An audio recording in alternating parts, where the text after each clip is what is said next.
So we got Gilbert.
Okay.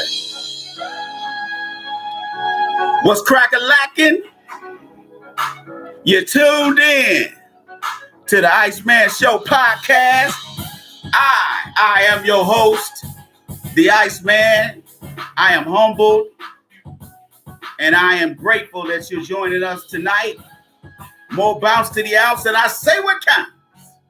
Don't nobody go home till the fat man gets it in. What's up, chocolate people? You're down for another episode of the Iceman Show podcast. We in here. I'd like to welcome the Iceman Show family, Timmy Diamonds, King Capo, the brown sausage, as always. Love you, brother.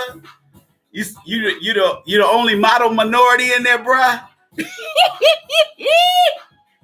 I hear you, player. All right now. Let's get it cracking.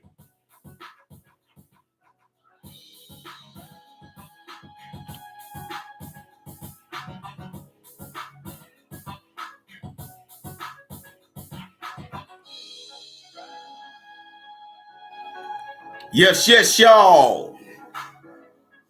All right.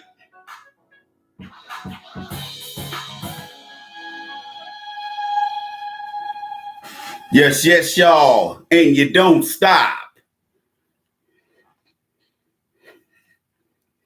I would say the Iceman's on the ones and twos, but I ain't got my I ain't got no I ain't got no I ain't got my turntables. Yeah, digs. What up, Mr. Perry? How you doing, brother? If you haven't gotten my book, make sure you get it. It's entitled The Game of Life According to the Iceman, Volume 1. You need to get this. This needs to be on your tabletop, on your coffee table. This book is a book that all Black men and women need to have. Ladies and gentlemen, if you have teenage boys and girls, you need to have them read this book. There's a lot of good info in here. I'm working on my second book, The Dating Bible. Hopefully it will be done by June of 2020. You digs? Yes, y'all. And you don't stop. And it don't stop. You digs? Well, welcome, Mr. Perry. I'd like to welcome you to the Iceman Show. And what I would like to do is have you guys, make sure you guys hit the like button if you don't mind. And I definitely want you guys to, oh, by the way, let me take care of a little business first. Mr. Perry, I'd like to put you on my email list if you don't mind. My official email for the Iceman Show podcast is the Iceman, THA, the Iceman, phonetic sounds here, at yahoo.com. Email me and I will put you on the Iceman Show family list. And that way you will be in the know. And please, ladies and gentlemen, follow me on Twitter. Follow me on Instagram. It's at the Iceman Show. That's for both platforms, for Twitter and for Instagram. So make sure you follow me, because sometimes I post stuff on there that I don't post on my I don't email it out, or I don't it's not on my website, asktheiceman.com. We always fundraise. Right now, we're fundraising for inner city folks, Black folks. We are fundraising for shoes, for clothes for the holiday season. I don't say Xmas because I don't believe in commercialized holidays, especially ones that are racially offensive and offensive to heterosexuals. I'll get into that close to Christmas. But we raise money for the holiday season. Rather than me sending a check out to help buy people turkeys and stuff like that, what I do is buy people clothes and toys, because kids, by the time the holiday season come around, they need clothes and shoes, and I believe in helping my people. So if you got a problem with that, then don't donate. If you got a problem with helping your people, don't donate. But I would think that if you're sitting here in front of your computer right now, looking at me and listening to me, you care about your people, because you know I do. And that has run off a lot of subscribers. I've lost about 3,000 or 4,000 subscribers because instead of doing a comedy show, I start doing an edutainment show. And a lot of people don't want to be entertained. And a lot of people don't want to be educated. They want to be entertained. You'll get both of that here, but mainly you're going to get educated. You digs? So we're asking for $10 donations, $5 donations, or whatever you can donate. If you donate $1.99, do the Cash App thing. Send it on Cash App. That way there's no fees. Cash App is free. Okay? So let's do that. And then at the end of the year, print out whatever you need to print out from PayPal or Cash App and take that to your tax professional in 2020 and write off these 100% tax deductible donations. That's what Charlie and Miss Ofe and them be doing. That's what they do. If you want to get a bigger return next year, then start creating deductions. And donating is probably the most simplest way of creating deductions for your taxes. Because you have to understand they changed the tax code. If you make less than $250,000 a year, the tax code is hurting you right now. Okay? So if you got I guarantee if you got a refund back last year, I guarantee this year you ended up paying some money. And that's why, because they changed the code for working folks, middle class and working class folks like you guys, and well, all of us, they changed the tax code. You digs? So let's get with it. And my Iceman Show family, I expect y'all to donate tonight, man. I expect more out of you than these Facebook people, because Facebook folks don't know me. And a lot of these guys are not consistent in checking out the podcast. So, a lot of these guys, they may not know me, but I reason why I hold you guys in higher esteem is because some of you guys have been listening to me for almost 10 years now. Okay, so let's get it cracking. All right.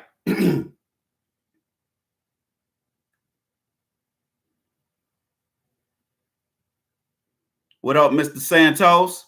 You frat? You frat dog? You from the Yay?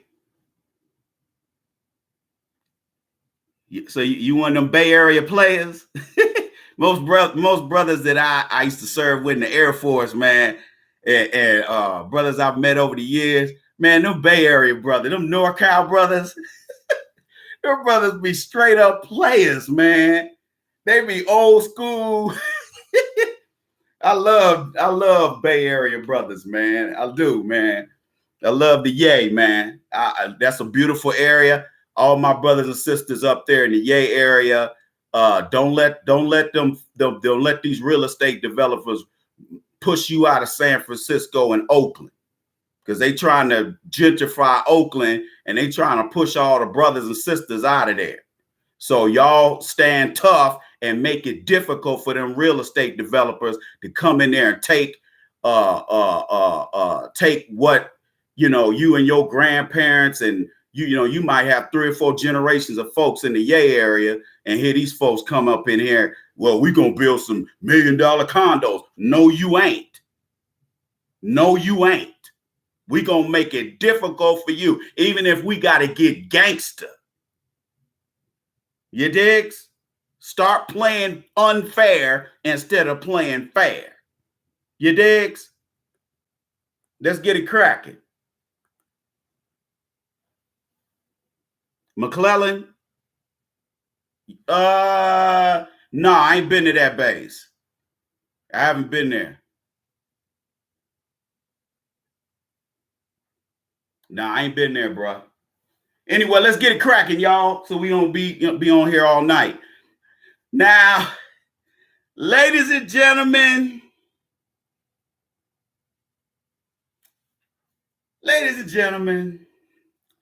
I know you heard about your boy Jeff Epstein.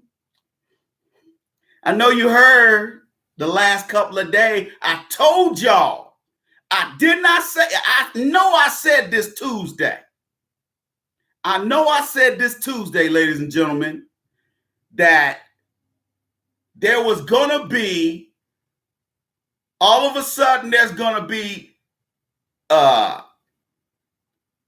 mistakes made by corrections officers at MCC over there in Manhattan, New York.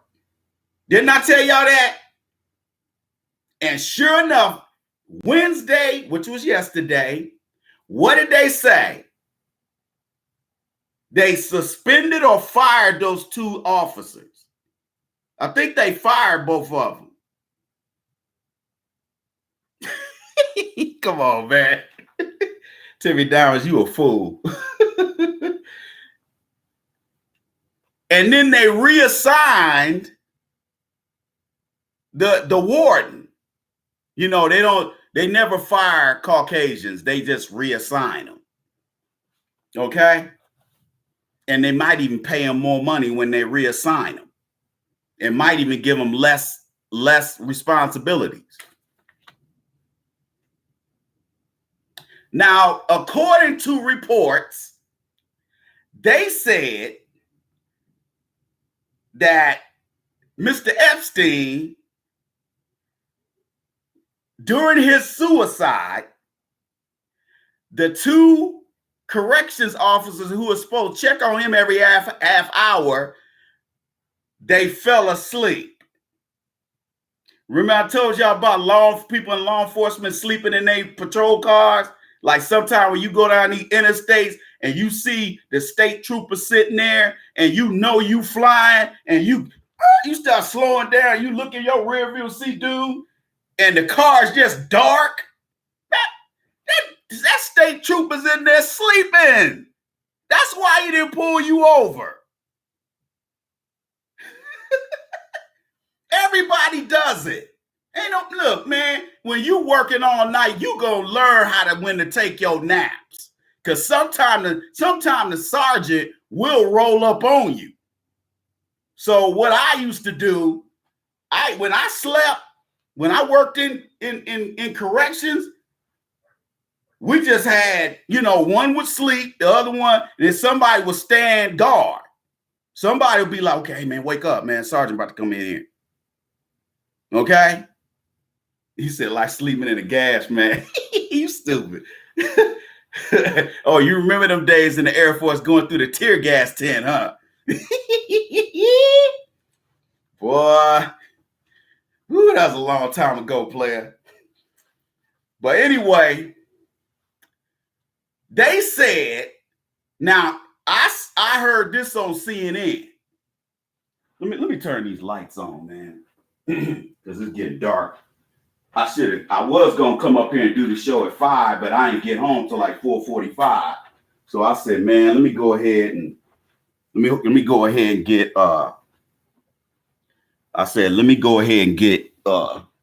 get dinner, and then I'll come on here. That's why I say I'm not gonna be on here all night. I'm not gonna keep y'all too long, man. And like I said, I thank you guys for joining us tonight. But peep this here.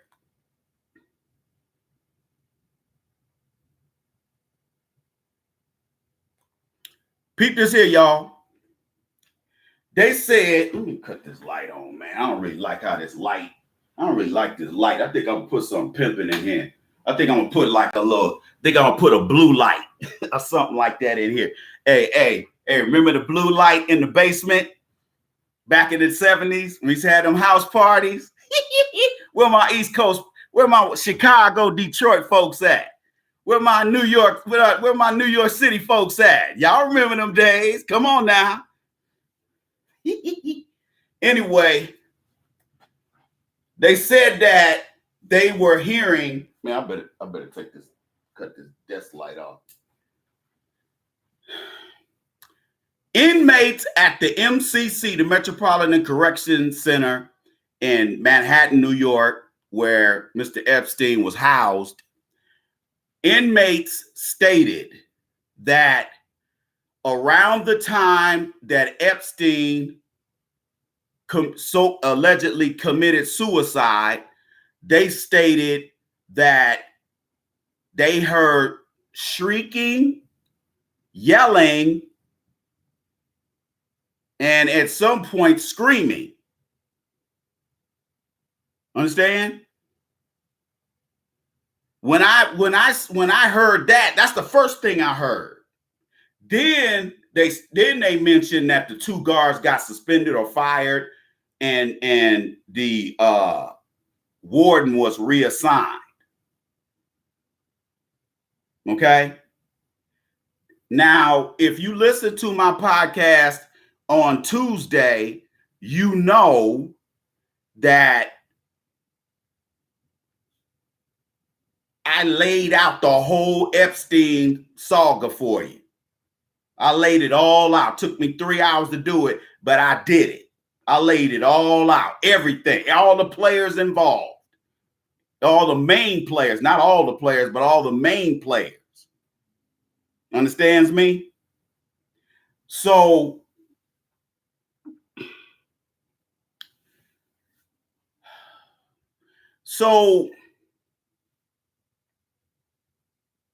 when I heard that, I said, this confirms what I was talking about Tuesday.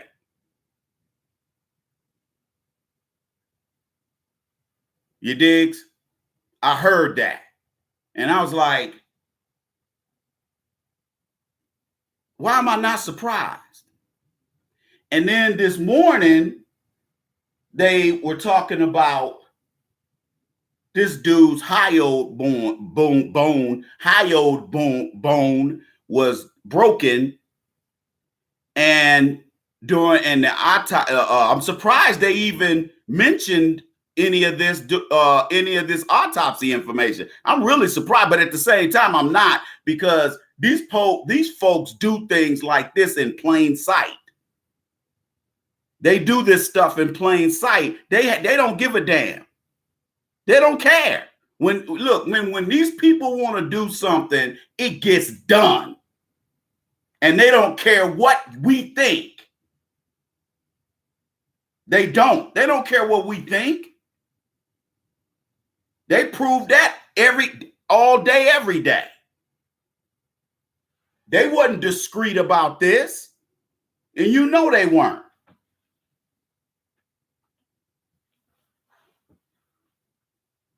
They weren't discreet.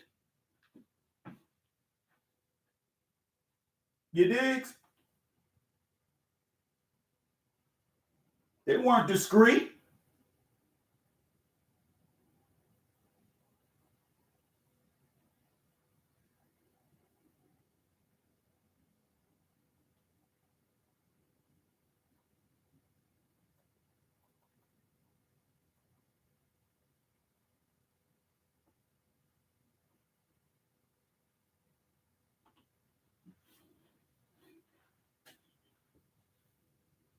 You digs?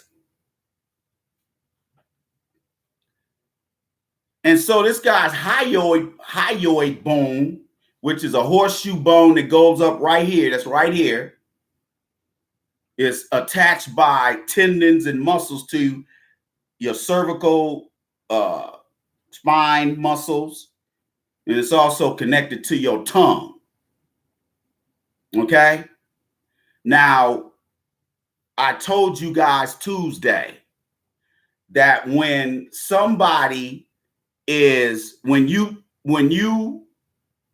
you commit suicide, the hyoid bone is never broken, because when you asphyxiate yourself, you pass out in 5 to 15 seconds. Could be 20 seconds. That's not a lot of time, people. So it's not a pain issue. It's an asphyxiation issue, because what you're doing is blocking the trachea of getting air into your lungs and into your bloodstream, and having your heart pump that oxygenated blood into your brain. So what happens is when you do this, you cut off oxygenated blood to the brain, and the brain ceases to operate, which makes you immediately go unconscious. And continued asphyxiation will therefore shut off your brain, and your brain will stop sending signals to your heart and your other vital organs, causing death. That's what happens when you commit suicide. That's why I knew this was going to come out. I didn't think it was going to come out, but I knew. I was thinking earlier today, I didn't know the name of that bone, but I was saying to myself, with all of the autopsy cases that I've looked at over the years, whenever somebody, like I was looking at Robin Williams' autopsy documentary the other night, and they were talking about how he hung himself. I don't know if you guys see this door right here. He had a belt around the door, and then he put a towel around the belt. And when he hung himself, they showed his head. His body was, his knees was on the floor, but his head was down like this. Okay. And he was unresponsive. When they found, I don't know if his wife or his daughter or his stepson found him, but I think his wife found him. It's a sad situation. Robin Williams was a good dude. He was a good dude. You know. Here's the thing, people. I'm surprised they're putting this information out here. But again, when these people want to do evil, they don't care what you think. They don't care what I think. They're going to do whatever they do. And that's going to be it. Look what they did to Michael Jackson.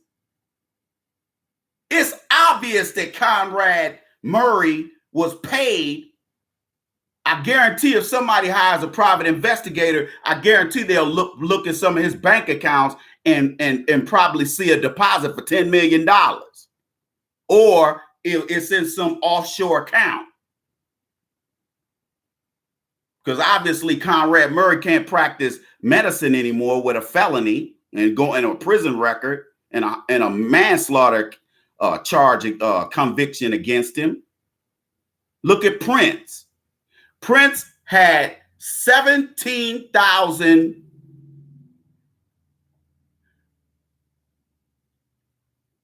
I forgot how they explained it. But they said Prince had even a small amount of fentanyl, like enough to fill this part of your hand. This much fentanyl can kill 100 people if you touch it. Did y'all know that? That much fentanyl on your skin will kill you. They said Prince had enough. They said he had enough fentanyl in his bloodstream and in his stomach to kill 17,000 people. The dude wasn't no more than 112 pounds when he died. He's 5'2", 110 pounds. Do you really think it takes? That was overkill. But Prince got sloppy. He didn't, in that big old building, he didn't have nobody in there but him. I would have had Nation of Islam cats at every door. When you work 200 or 300 million, somebody's got in Paisley Park and did the brother in. I'm still pissed off about that.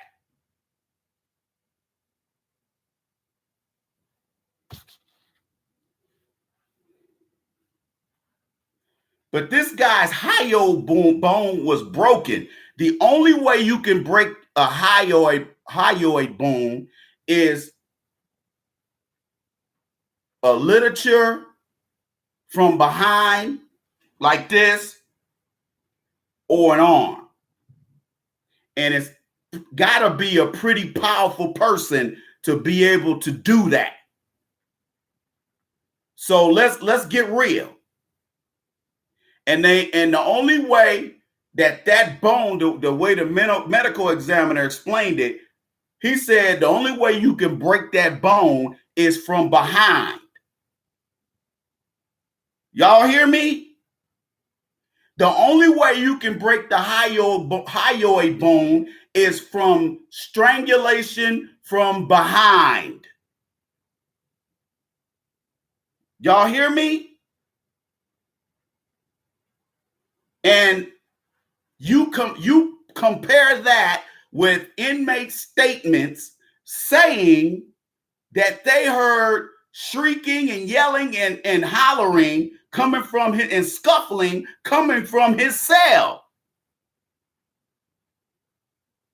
So probably what happened is they sent the goon squad in there, probably some police officers, somebody in law enforcement, or even somebody who's contract killers. Police departments got contract killers. Sent them dudes in there. The corrections guys, all of it, watch they'll say there's no footage. Because you have to ask yourself, how'd they know those officers were asleep? So they just picked some guys to be the fall guy. Okay? See how they do? They picked some guys to be the fall guy, and then they did their dirt. Somebody unlocked that cell, because I think these are dorms. Somebody unlocked that door, and they went in there and did his ass. Now, I ain't shed no tears for the Epstein. Let's get it straight. I am not shedding any tears for Epstein, because he was a predator and a creep.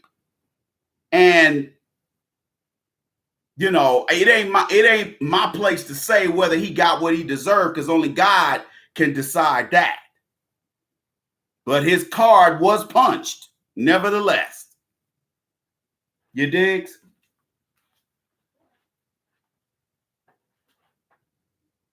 Let me look outside real quick or something. Damn, it's raining? Boy, it be, boy, in this part of the country, man, it'll just haul off and rain just out the blue. Anyway.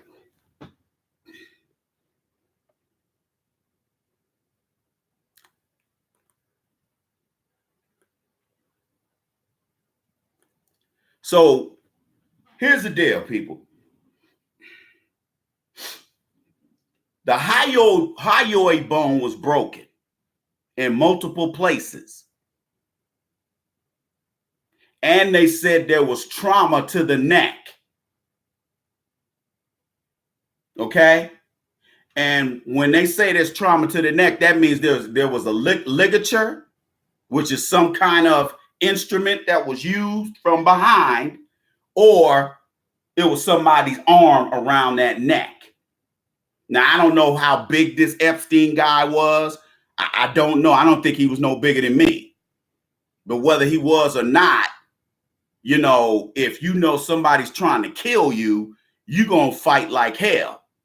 Whether you as big as Prince or bigger. You digs? You ain't going to just lay there and you ain't going to just sit there and let somebody murder you. You digs? So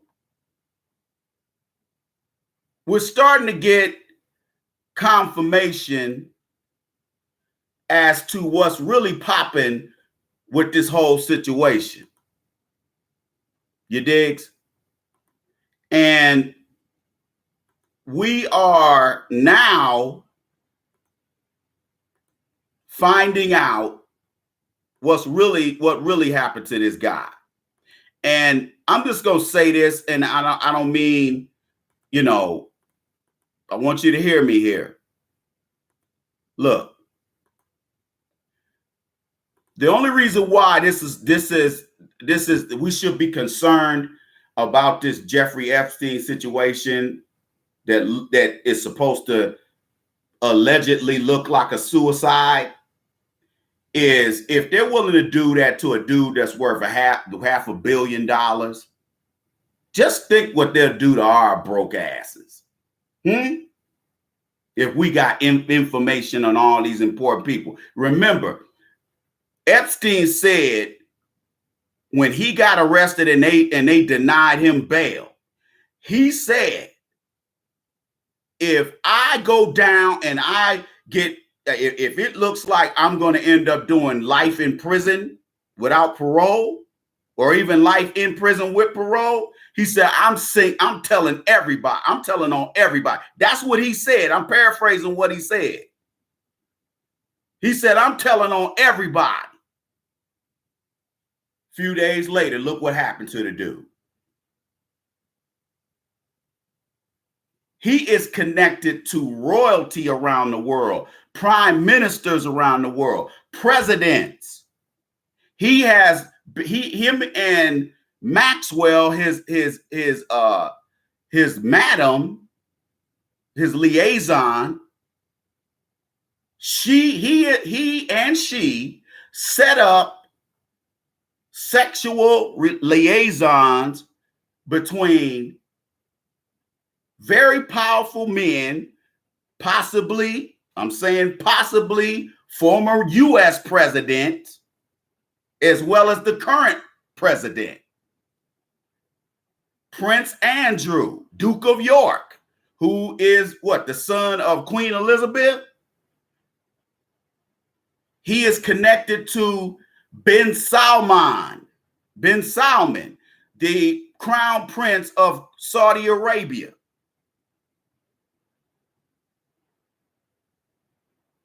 It is not, let me tell you something. Those Arab dudes, when they come over here and these escort services set them up with all they want is blonde white women. See, I worked in Hollywood way back in the day. And I heard about all this stuff. About the escorts and all that kind of stuff. They'll sit up here and lock these streetwalkers up for obvious reason, because they attract crime, but they won't arrest these escorts. Why? Because the chief of police, the police commissioners, the district attorney, they're also paying to sleep with these escorts, and they got dirt on them. Jeffrey Epstein his black book was up here. And then there was they unsealed some documents in court. And I think that's another thing.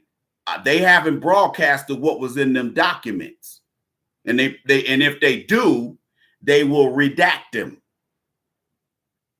Just like they do classified documents. And just a quick note to everybody. Some civil engineers are pushing to open the investigation on 9/11 again. What did I tell you? I'm going to show you the film. I'm going to show y'all the film of, I believe, the second building going down after the plane. So supposedly those planes hit it. And you will see flashes like this on every floor. What do you think that is? That's dynamite. That's demolitions. But everybody is walking around. Oh man, that jet fuel. Hey man, that's what made them buildings come down. Let me tell you something. Hot jet fuel ain't gonna make no building fall like that. Buildings don't fall straight down like that unless professional demolition people have put dynamite in place to blow those beams so every floor falls orderly on top of the other beam. Okay? I worked in civil engineering. We built bridges. We never built buildings like that because, that's not the Air Force's job. but we had the expertise and the equipment to build buildings like that. And we get trained to do that even if we don't do it. So you ain't gonna fool me on nothing. And I've even had veterans tell me, oh man, come on, Ice Man. You come on, bruh. You know, man, them buildings went down because of that hot jet fuel, man. Let me tell you something. You could have a 4-story building and have a plane run into it and it won't fall. It won't fall. Okay? It might catch on fire after the plane hits it, but it ain't gonna fall down. So we have to look at the evidence and look at the situation, and instead of being delusional and saying, well, you know, I don't really want to think about this, you know what I'm saying, because I want to turn up. You have to understand, black people, whether you want to admit it or not, white supremacy and capitalism is on its way out the door. You understand me? It's out the it's going out the door. The reign of white supremacist tyranny on the people, the races of the world is coming to a close. And you seeing all this stuff start coming out. All these situations happening. Why do you think this stuff is coming out? Why is it that now you're seeing how evil these people can be? You think they won't? Do you think for 5 seconds that these people won't take somebody out who's in police custody or in corrections custody, as this guy was? You think they won't take you out if you got dirt on the DA, the governor, the attorney general of the state? You think they won't take you out? You think you won't end up hanging in your cell if they want you?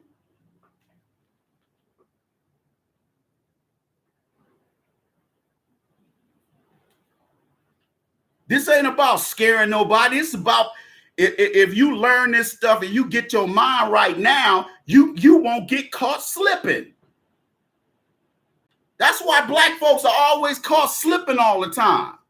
See, I grew up in the capital of catching niggas slipping. Okay? LA is catch a nigga slipping central.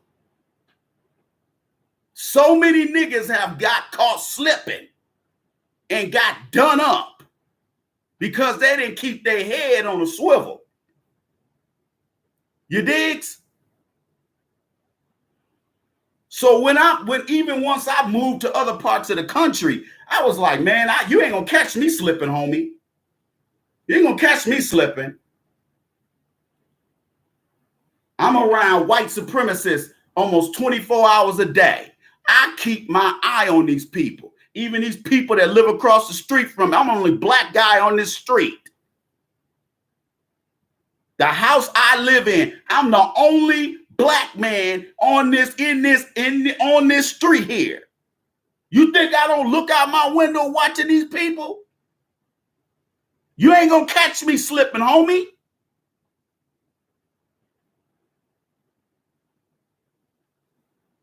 That's why I tell black folks, get off that mode. Oh, I'm college educated. I got this. I'm in this fraternity, in this sorority. I'm this and I'm that.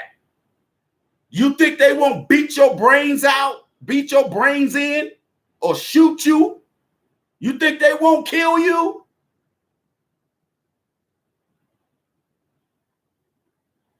Trayvon Martin's stepmom and his dad let him go get Arizona iced tea and some Skittles because they didn't think anything would happen to him. And now this young man is no longer with us.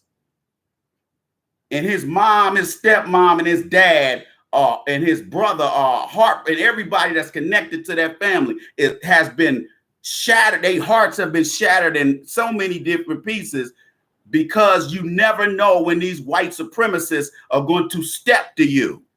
I'm not saying you got to walk around like this all the time, ready to throw down. What I'm saying is you got to keep your head in here. You have to be thinking, look, I'm around a bunch of people that I can't trust these people. Whether you at work, at the mall, I don't care where you at.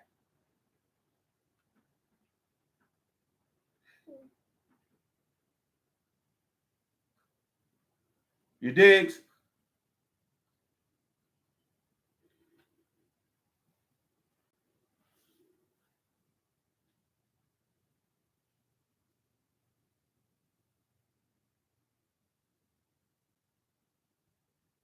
You're dealing with cowards. They will murder your children. You see how you got these police officers in these schools body slamming black girls and black boys in these schools, and the officer still keeps his job. You got white teachers pulling braids out of black girls' hair, and they still keep their jobs. Let me tell you something. If my kids were still in school and in school, and somebody would have did body slam my child like that, I'm gonna catch that dude out there with his family. I'm gonna catch that dude out there in them streets. I don't care if he is a law enforcement person. I'm gonna get him. I'm gonna get him, because I know how to catch people slipping. And the one thing about a lot of these white supremacists, they real stupid. They famous for getting caught slipping. Okay? They get caught slipping. Okay? I will run up on his ass. You do something like that. See, look, black folks, let me tell you something. You're powerless in America because you have no economic power.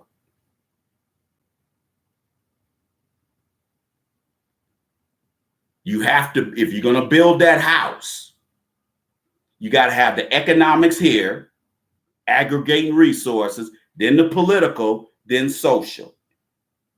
You want to jump up to the political, you want to jump up to level 2, and you haven't built level 1. And when you jump up here to the political level and you think voting is going to get you some power, then we always get fooled, don't we? We always get played for a fool. And socially at the top, we're a pariah in this country. You see how that works? So what they did to Epstein, I'm not surprised. I'm not surprised. They said in the log books, they didn't write in there that they checked on him every 30 minutes. Okay? When you work at corrections, there are log books. And they better be accurate or you're going to get fired. Okay?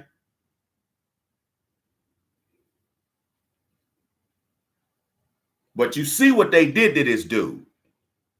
And like I said, the reason why I tell black folks to, to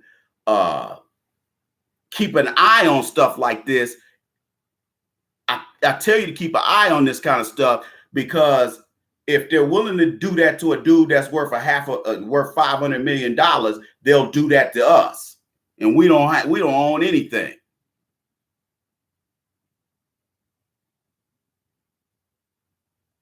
You understand? Understands me?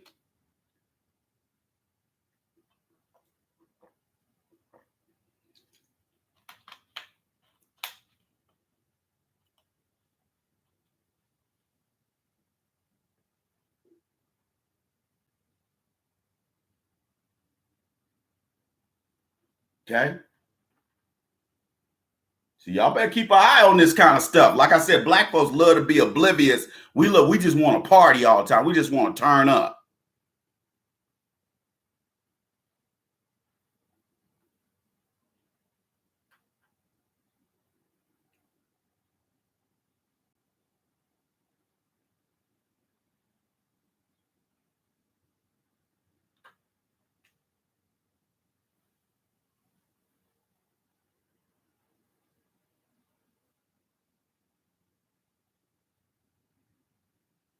You dig?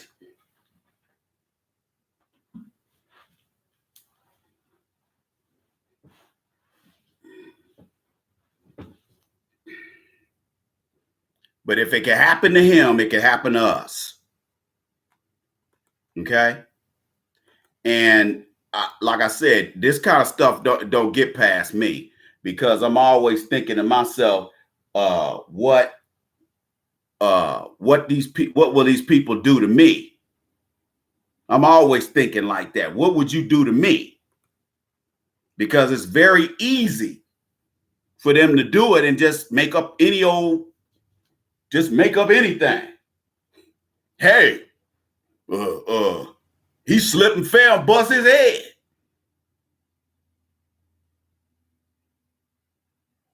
You digs? They'll say any damn thing. You digs?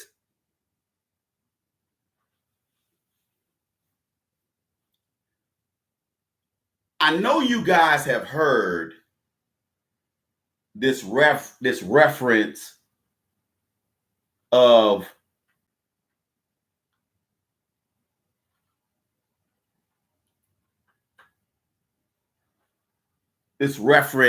model minority. And what this reference pertains to is people who it pertains to this is the thing that these white supremacists that run the federal government, this is the thing that they always use, state governments too, where they say, look at these other races, black people, they're not living in the projects. Look at Asians, they're not living in the projects.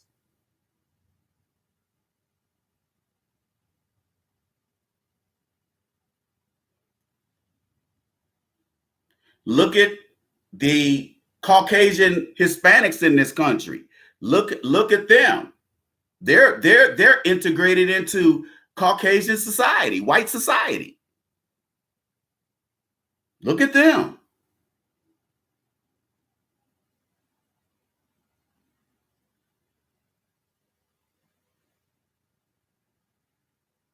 They'll say, look at these Africans that come over here. Look at these Caribbeans that come over here. They don't act like y'all do. They come over here, go to school. They come over here and do this, do that, and they work together with their families, and they're in 5 years they're well off compared to you. What's your problem, black people? That's an insult. That's an insult. Because you have to understand something. The one thing that Hispanics, Asians, and Caribbean blacks and African blacks haven't had to deal with was stuff like Tulsa or Rosewood or the Devil's Punch Bowl, where the Union Army took black soldiers that fought with them against the Southern Confederates, these treasonous Confederates, and took them down to Natchez, Mississippi, and murdered thousands of black men that just helped them win the Civil War. See how they do? See how they do us? And just like the French went and got over 10,000 Senegalese black men during World War II to help them fight against the Germans. And they said that was the turning point of the war, when those Africans, they got them Africans up there and they were fighting. See, a lot of people don't know about this. And then when the war was over and they beat Germany, they beat Hitler, they put those African brothers on a ship, sent them back to Senegal, and then killed all of them, shot all of them, put them on firing line and shot all of them. See, you have to understand, black people, European history and American history hides the evil that they do. See, everybody's outraged over these people down here at the border being hostilely held and detained, and they don't like the fact that Trump has instructed the Department of Homeland Security and the Border Patrol to be hostile toward them people. I have no problem with that because you don't see any of us breaking into Mexico, and Mexico's economy is up there in the top 20. And if it ain't it still in the top, matter of fact, it was at number 8 when I first started reporting on economic issues around macroeconomic issues. Mexico is number 8 in the world, but yet they ain't taking care of their damn people. So that's why Trump said, "Okay, Mexico, I'm gonna put some pressure on you. If you don't prevent these caravans from coming up here, we're gonna cut your money off." Because you have to understand, even though Mexico don't need the money, America gives Mexico billions of dollars for access to certain things in their country. So Mexico, we got Mexico by the cojones. So even though their president might get up there and try to talk bad and try to jump bad behind closed doors, they're kissing Trump's ass. And that shit is funny to me because I ain't got no love for Mexico. I have no love for their people. I ain't got nothing against them, but I ain't got no love for them because I work with them, and they are the most disrespectful people I've ever been around. And they have the nerve to call us mayates and niggas and niggers. And yet you got a lot of you Negroes running around here kissing their women's ass because you want some Latina cooch. And the only ones you getting are the ones that are shaped like SpongeBob and look like SpongeBob and look like a bulldog in the face.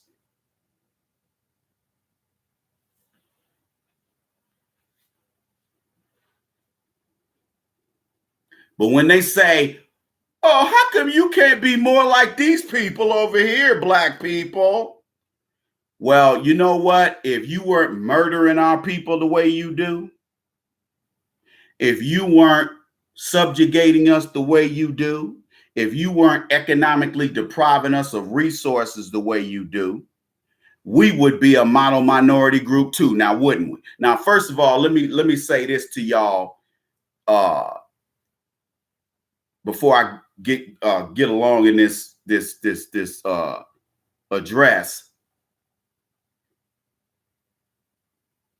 Ladies and gentlemen,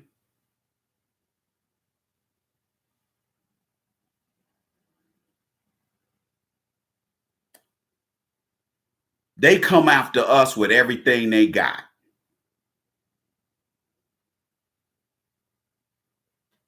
And they will destroy black businesses. I remember listening to Tariq not too long ago, and he said there was a brother that he talks to in Chicago that has high-end restaurants. He owns high-end restaurants. And he said the city government purposely targets him and has closed, as waged war on him and had him close some of his restaurants because of racism, because they kept attacking him. And other white-owned businesses were in cahoots with them. So let me say this here. First of all, black people, we are not a minority. How can we be descendants of the original people and we're a minority? Ain't nothing minor about us. We are an extraordinary people. we've had an extraordinary experience here in America. We came here before anybody else. The Moors came here before anybody else.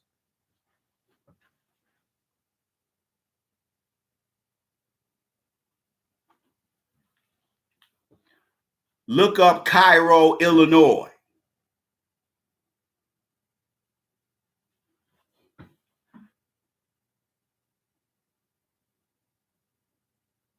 Look up Cairo, Illinois. There's a reason why they call that city Cairo. But they won't admit that there's evidence that the Moors had been there. A Moor escorted Lewis and Clark across the United States all the way to Oregon and Washington and all those areas. Why? Because the Indians looked like us. And back then, whenever they seen Caucasians, they killed them. So they brought a black man with them, and the Indians didn't attack him because that black man was with him. See, you got to understand about the history books, man. See, they'll never admit that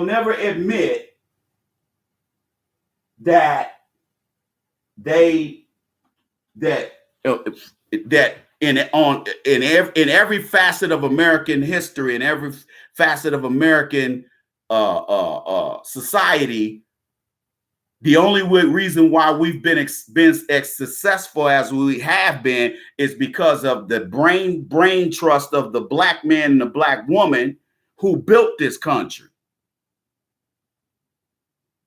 Plus, as descendants of the original man and woman, you have dominant genes. Ain't nothing minor about dominant genes.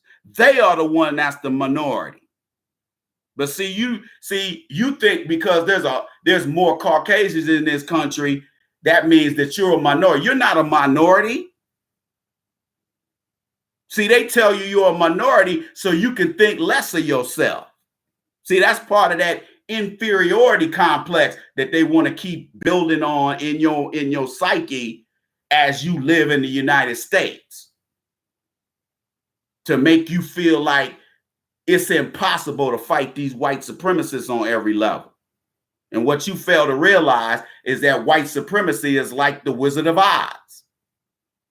You got the wizard acting like he's big and bad, and he's a wizard, and then you pull back the curtain and some little weasel, little weak, little scared, little cowardly Caucasian dude back there. And you like, all these years I've been letting you people screw over me because I thought you was smarter than me and powerful and all this, and you just look at you people. That's why when I get Caucasians try to step to me, I laugh in their faces. I'm like, dude, I know your history, dude. It ain't nothing you can say to me to make me feel that small. You digs?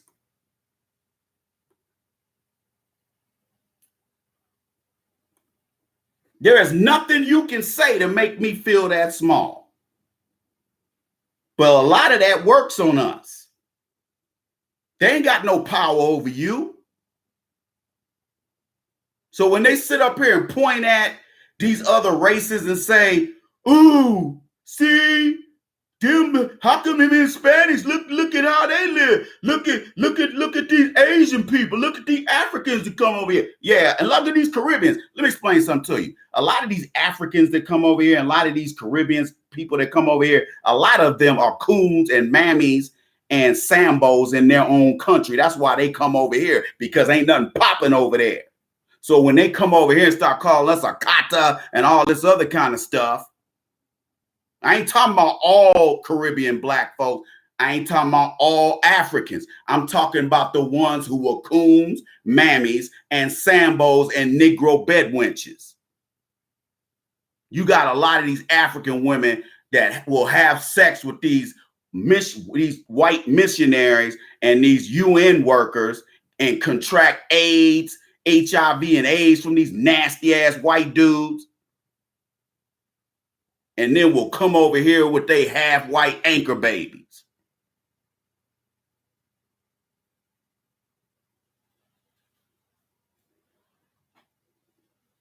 And one thing y'all notice about them folks, they love to come over here and go to them white churches. They love white Jesus. Love white Jesus. Let's see something here.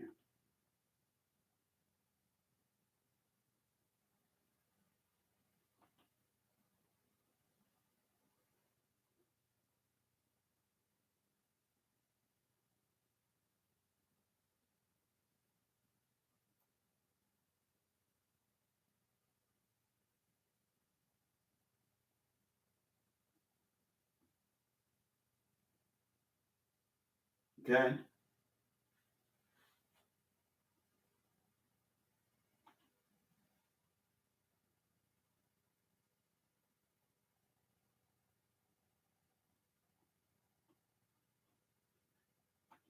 So what you guys have to understand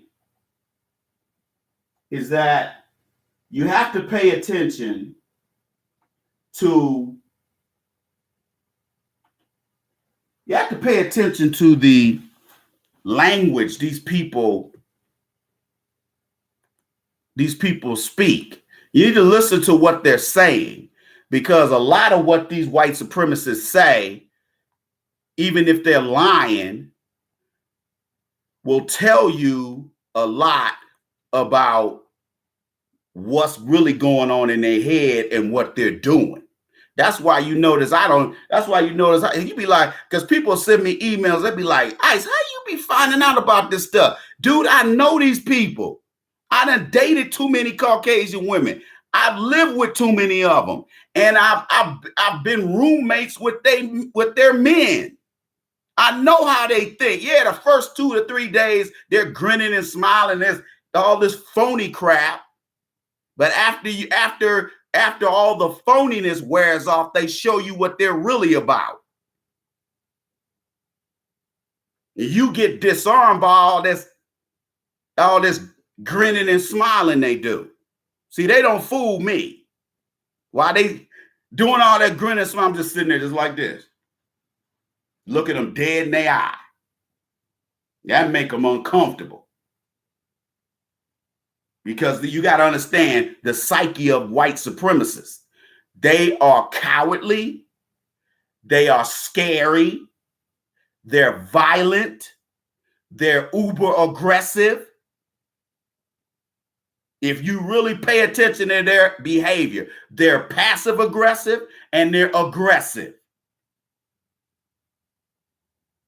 That's why I tell people, see, I'm in the mental health business, so I can read your affect and read your body language, and I can see what you're about without you saying anything to me. Okay? I'll give you an example. I was at one of my athletic club locations, and I go in there, and again, I'm back in the upper Midwest in case those of you don't know that I relocated again. I'm not in the Twin Cities, but I'm a few hundred miles away. But I'm not in the state of Minnesota. So where I live is 99.9% Caucasian. Again, I have no problem with Caucasian people at all. I do business with them. Some of them, I ain't gonna say they friends, but they're associates. We're cool. Okay? I'm friends. I am associated with some who are friends of certain family members. I know my cousin up in Minneapolis. He's got a few Caucasian buddies that I've met who are real cool. We cool as hell when I see them, and I always ask him about, hey man, what happened to your boy Johnny, man? What's up with him? Oh, he doing this, he doing that. You digs?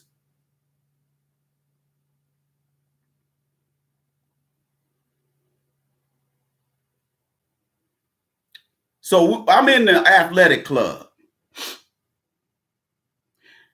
and I did my pull-ups, and then I wiped off. You know how that little seat that sits straight like this is a seat but it has a back like this, and you can sit back and, you know, people do they, you know, whatever arm, you know, they do their little exercises on that little seat. Well, this seat was sitting next to the weight benches. And so nobody was using. When I came in there, it wasn't hardly anybody on the floor, on the workout floor. It was like one or two people on treadmills, and that was it. And there was one dude who was working out 50 feet away from me. And that was it. So I always take a long towel and a small towel. I use the small towel to wipe the sweat off me, and I use the big towel to put on the bench so I can, you know, so I won't get sweat all over the bench. And then, you know, once I clean it, then I put that towel down, and that way when I pull it up, it's still clean. And so I cleaned it off with some cleaner and another towel, and then I folded my towels up in a ball, and I set it right there. I started walking to get my cardio. I walked around the track that's inside the athletic club.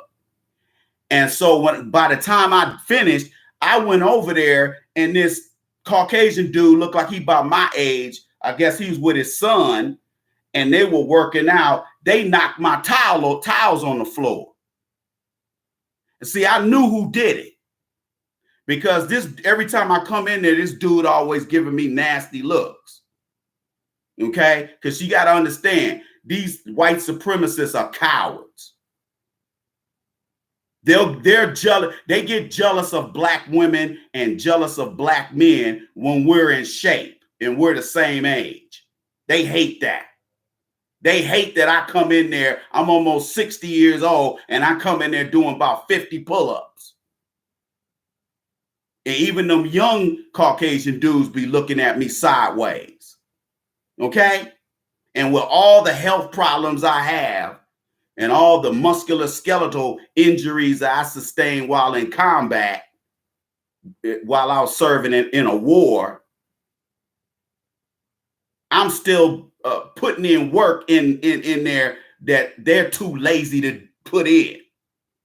You understand? Because, you know, I'm going to tell you right now, I could always tell Caucasian people that come in there hopped up on roids. And the Caucasian women use roids just like the men do. Because you have to understand, you're talking about some vacant, vapid people. Godless people. Soulless people. And so looking a certain way is more important to them than it is to you. They're willing to do that type of stuff to themselves just to have the appearance that, well, look at me, I'm in shape. You ain't willing to do that. I ain't willing to do that. We'll take creatine. We'll take protein powder. We eat protein bars, but we ain't willing to do all that. We ain't willing to take no roids. And that's why if you wake up at 3 o'clock in the morning to take a pee, and you get in your bed and your TV's still on, and you see them infomercials about HGH. You know what I told y'all what HGH is. HGH is artificial melanin. They don't say it that's what it is, but that is what it is. It's artificial melanin, which is something you and I got, which creates the brown skin, the beautiful brown skin that we have, and the pigment of your hair. It regulates behavior. It also regulates how you think, your cognition. See, they don't teach this in medical school. And because our pineal gland is very large, it's about that large, guess how big their pineal gland is that's supposed to secrete the hormone melanin? About as big as a peanut. And it has shrunk over the last 20,000 years or whatever 1,000 years they've been on this earth. You've been here millions of years. And you taking shit from somebody that been here 20,000 years. Don't make sense, black folk. You digs? But he knocked my tiles on the floor. I didn't see him do it, but I know he did it because he was the only one over there. Him and his son was the only one over there. So you know what I did? Oh, you know the Iceman got gangster. Oh, you know the Iceman got gangster. You know how I do. You know how I do. Come on, player. You know how we do. So they had their towels on the bench. And at first I wasn't going to do no bench press. But then I went over there. I said, you know what?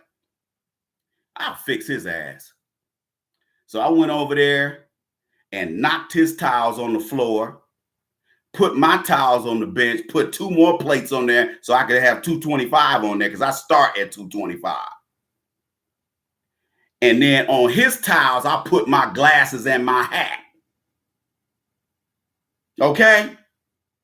Now, to you, that might sound like that don't sound disrespectful. That's real disrespectful because I let him know I knew it was his towel because I kept mean mugging him because I knew it was him. Because like I said again, I watched this dude because I keep my head on a swivel. And when white guys see that you do, and also Caucasian women, when they see you can do something they can't do, they want to kill you. They might not go all out with it, but that's why they may just come up to you and say some dumb shit to you to see how you're going to react. Because they think all black folks are church-going, law-abiding citizens. Well, I'm not. Not when it comes to you violating my space. So I knocked his tiles on the floor, put 2 more plates on because there was already 2 plates on there. And I did my 225, did all my sets, got up and walked away. And you know what? I looked over there. I saw him pick his tiles up off the floor. Okay? I didn't have to say a word to him. But I told him everything that I was thinking because he thought he was going to do something slick and that I'm just a dumb black guy that don't know that I'm around white supremacists. Okay? Because like I said, I turned my head around and he be looking at me like that. Okay? Then he turned his head. Oh, you want to do something to me, huh, boy? Oh, okay. Shoot your best shot. Shoot your shot, homie. And then have your son see you get beat into the carpet and stomped. Watch me stomp your ass in front of your damn son. You can leave me away to handcuffs. I don't have a problem going to jail.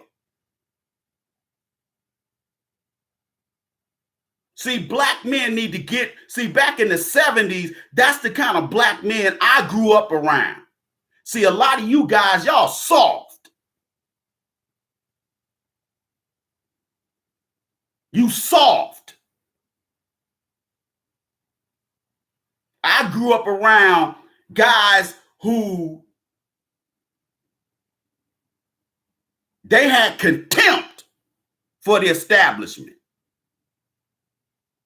You couldn't roll through my hood back in the 70s. You couldn't be no white person rolling through the hood. You got killed. Black men was killing people back then. See, they're not going to tell you that. They ain't going to tell you about the black men who were killing Caucasian people during the 60s and 70s and part of the 80s. They ain't going to tell you that. See, black men and black women back then stuck together. We stuck together. See, all y'all want to be integrated. Y'all want to be buddies with the enemy. Like I said, I ain't got no problem associating with Caucasians, but if you're a white supremacist, I got this work for you. I got this work for you, and I got some more work for you. Let me show you this work. Let me show you some more of this work.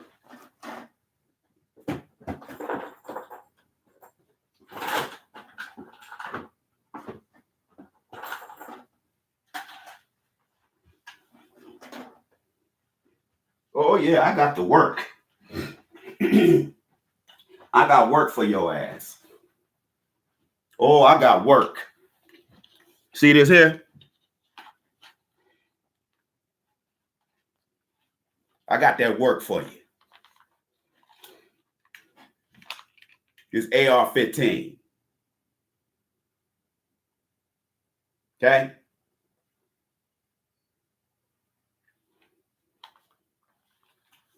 .40-round clip. I don't play, dude. While you over there playing video games thinking ain't nothing gonna happen to you, I'm ready. Okay? Because we are already under attack. You understand me? We're already under attack. I slept with this thing during wartime. This was my girlfriend. You understand me? When I shoot this thing, I shoot it without scopes on it.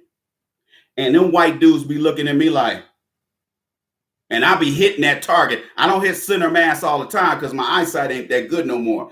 But I don't believe in using a sight. That's punk shit. Just use this and this. That's all I need to line that sight up. Understand me? How many of you guys got one of these? I don't care if you do have kids at home. You can lock this up in a safe that only you and your wife or your girlfriend have the combination to. You are at war. You behind enemy lines, dog. 500 black men, women, and children were murdered from 2012 up into the end of Obama's tenure in the White House. Did y'all know that? 500, including Trayvon Martin, Tamir Rice, Michael Brown, Sandra Bland, Raquel Boyd. Should I go on? Jordan Davis. Should I go on? Now, you can call me some crazy veteran all you want. But the fact of the matter is, they're killing us for a reason. And they have no problem doing it to me, and they have no problem doing it to you. And you want to sit there and keep playing and pussyfooting and trying to make believe and be delusional, and that's why you're going to get caught slipping. I have my CCW. I have my gun permit. I have my concealed permit. Do you have yours? Need to check with your state. Check with your state to see if they have. Then you can get one. You digs? And get you a nice handgun. I got handguns. Get you a nice handgun. Springfield makes a real nice 9mm. Get you a revolver. Ladies, get you one of them 38s. Get you a little 38 so you can put it in your purse. Somebody try to run up on you and violate you. Pow, pow, dude. Well, why you shoot him? Because he was trying to accost me, and I think he was going to try to rape me. Police ain't going to have a problem with that. I ain't got a problem with that, ladies. Protect yourselves. If you a single mom, there's no reason why you shouldn't have a gun. If you are a single mom and you got babies in your house, like that sister in South Carolina, some white dude, some old meth head, some white dude and his woman tried to break in her house, and he kicked the door in, and you can see on her CCTV cameras, she was like, pow, pow. She shot him in the shoulder and they ran. And then they arrested that fool because he was laying out there on the ground with a bullet in his shoulder. She was justified in killing. She could have killed his ass and it would have been justified. She didn't get in no trouble for that. But see, they don't show stories like that on TV because they don't want to give black women they want black women to think they safe out here. You live there, even if you live alone, ladies, if your kids are grown and you live alone, you better have a gun in the house. I ain't saying the gun should be used to shoot your ignorant ass boyfriend, but what I'm saying is that there are people out here outside your front door who want to get in there and do something to you for whatever reason. Don't get caught slipping. You digs? Now, you may not be a trained marksman, but I shot expert with this.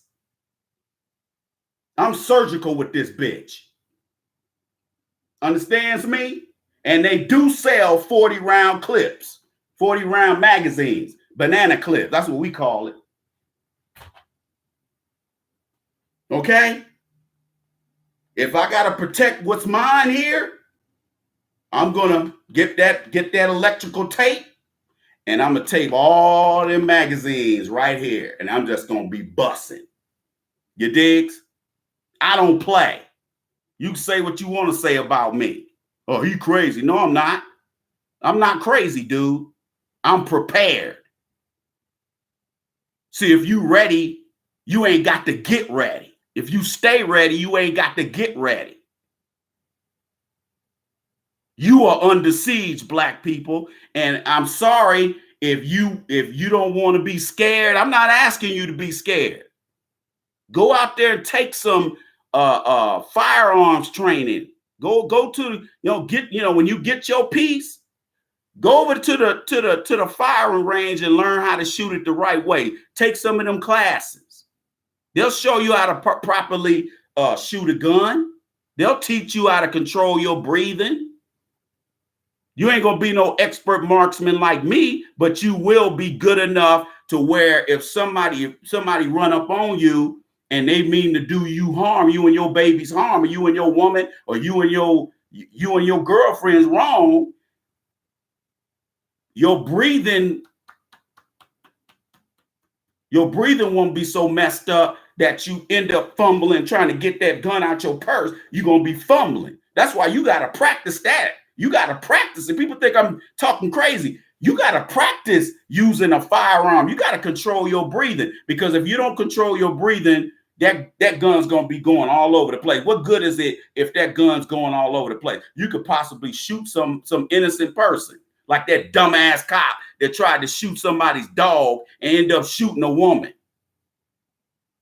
You can best believe he won't have a job, or if he ain't already had his job taken, because he's a fucking idiot. He deserved to get fired. No shooting ass. You digs? I'm gonna take a quick break, y'all. If you haven't donated yet, let's get them donations popping. Remember, you can donate via the Cash App. Look in the chat room. I got all my information right there. Or you can donate via my website at asktheiceman.com. You go ahead and do that there. Remember,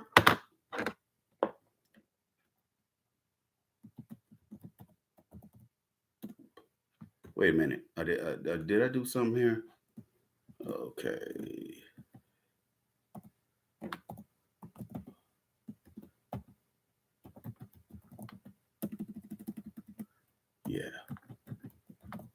Yeah, we have to be prepared, ladies and gentlemen. I'm not trying to scare you. I'm just trying to make you understand that you are living behind enemy lines, and you need to be vigilant.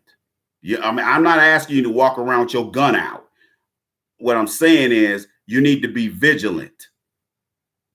Okay? You need to be, like I said, stay ready, and you ain't got to get ready.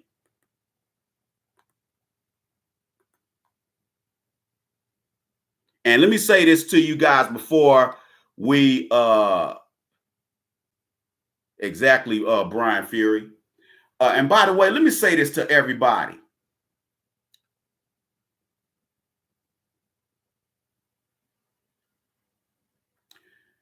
Do not listen to the sorry ass Democrat or these sorry ass Democratic shills talking about gun control. Okay? Blow that candle out. I'm getting hot up in here. Look, let me explain something to you. There will never be gun control in this country because this country was founded with a gun. So don't even waste your time listening to these stupid politicians and these Democratic Party shills talking about, oh, because we have these mass shootings, we need to have gun control. No, you ain't gonna, no, you ain't gonna stop us from getting these. You ain't gonna stop us from getting these. Because let me tell you something. If they were to pass gun control legislation like they did in the 90s with that Brady bill, your black ass will be the first ones they keep from getting guns. You will be the first one denied a gun. You don't believe me? You will be the first one denied a gun. See, when I talk about the Tulsa attack in here, the attack on how they destroyed Black Wall Street, it wasn't a riot. It was an attack. It was a one-sided attack. And they used World War I federal warplanes to bomb Black Wall Street. This is how cowardly these people are. Because they were jealous that those black men and women, you had black millionaires who were running things. And because they are jealous and cowardly, they attack these black men. And they use an excuse that somebody said something to a white woman or some stupid reason. I talk about that in here. In my first book, The Game of Life According to the Iceman, Volume 1. They always get to talking that crap every time we have a mass shooting. And yet these same Democrats take money from the NRA. They take money from the gun manufacturers. So all of these people are a bunch of hypocrites. This country was built with this. Go get yours. You ain't got to be no marksman to have a gun. You better have a gun if you want to protect yourself and not get caught slipping. Because all of these Caucasians, because they ain't got no hand-to-hand skills, a lot of these Caucasians have guns. A lot of their women have guns. That's a cow. They carry a gun because they're cowardly. You need a gun for protection against them. The reason why they keep passing all these stand your ground laws in these southern states, because they want to be able to kill black men and women and children with impunity. With their cowardly asses. Shooting unarmed black folks, talking about I'm standing my ground. How are you standing your ground and this man's unarmed? Huh?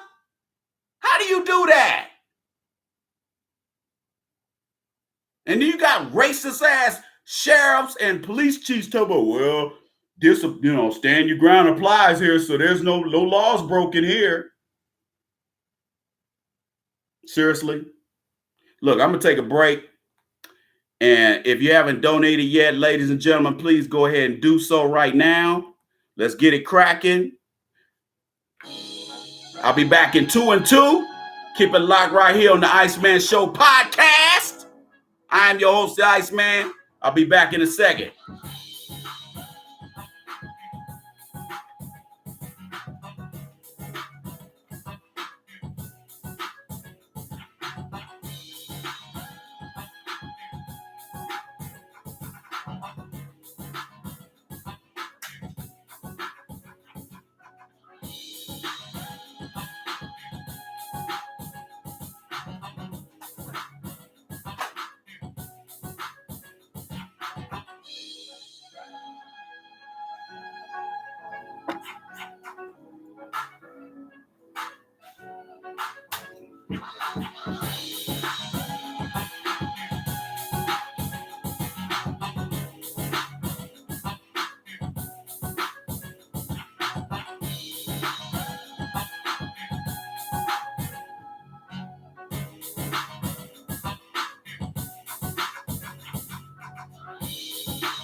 Yes, y'all. And you know, y'all, the Iceman is back in the house, y'all.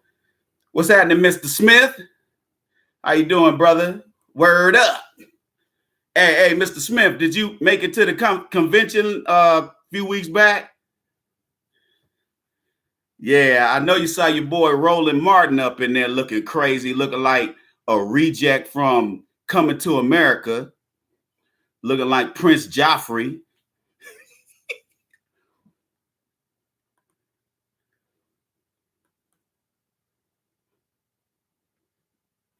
You digs? Oh, hey, man, I'll be right back. Hold on, y'all.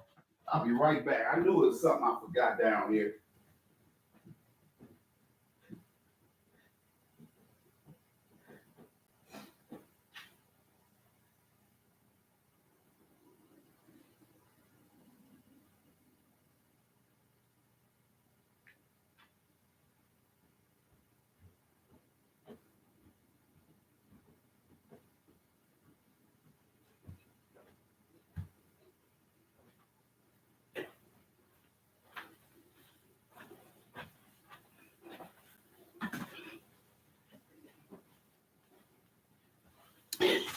I'm going to read from the ISIS Papers Chronicles.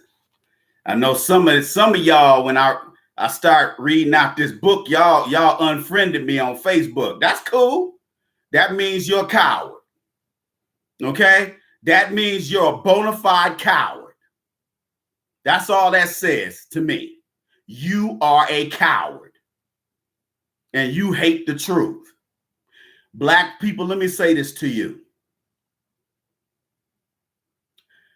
There are Black people amongst us who want to keep white supremacy the way it is because they have found a way to live in captivity.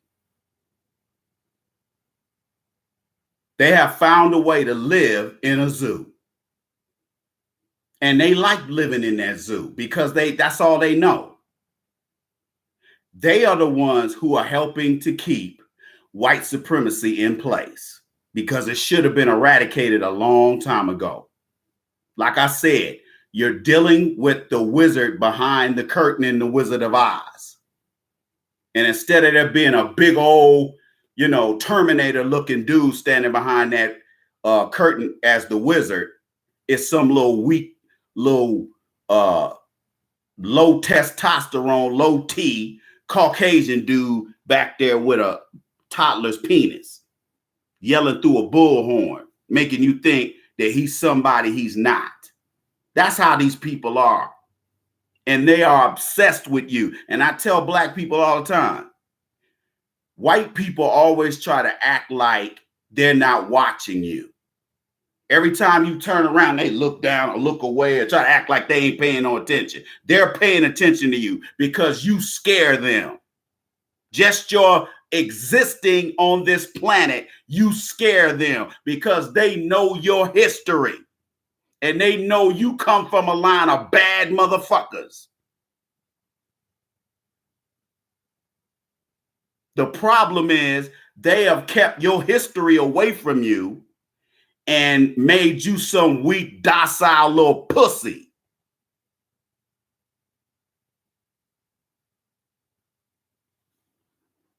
That they can do this to every time they get a chance. See, they try that passive aggressive crap with me, and I light their ass up. Because they always trying to punk black men. They always think you some Alan Keyes or O.J. Simpson or butt licking Clarence Thomas type black man.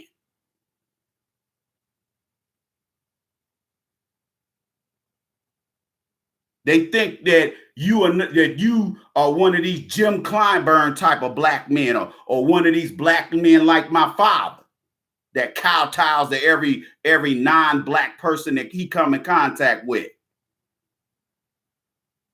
I ain't one of them black men. You digs? And that's why a lot of people got a problem with me, because I ain't one of them kind of black men. You don't see any fear in my face, do you? None. I have no fear. And that really scares me. You think these Caucasian people that live around me, you think they ain't watching me? Huh?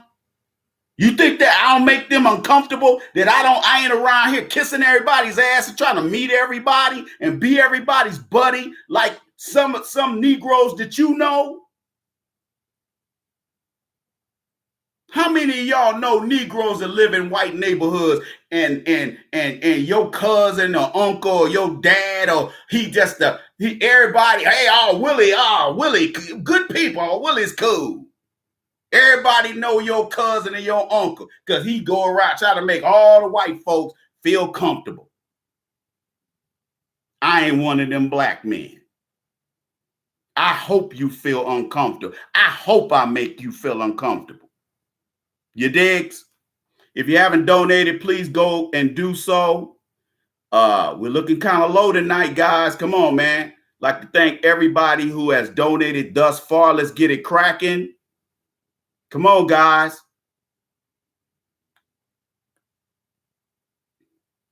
Monstar 88, where you at, bruh? 86, where you at? T Mason 995, where you at, player? B the Great B, what's cracking, yo? Let me read y'all something that I read yesterday when I had an appointment. This had me cracking up. You gonna laugh, y'all gonna be laughing y'all asses off of this. Boy, Dr. Cress Wilson, that sister was on point with this book, man. Let me read y'all some stuff that I read in here. Yeah, there's so much great stuff in here, man. Oh, shoot. Let me get this. Let me set this up. Let me get this popping, man.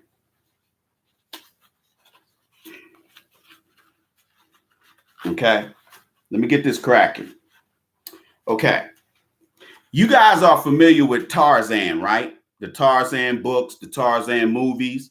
Y'all familiar with the old movies? That was just all the Tarzan movies are hella racist.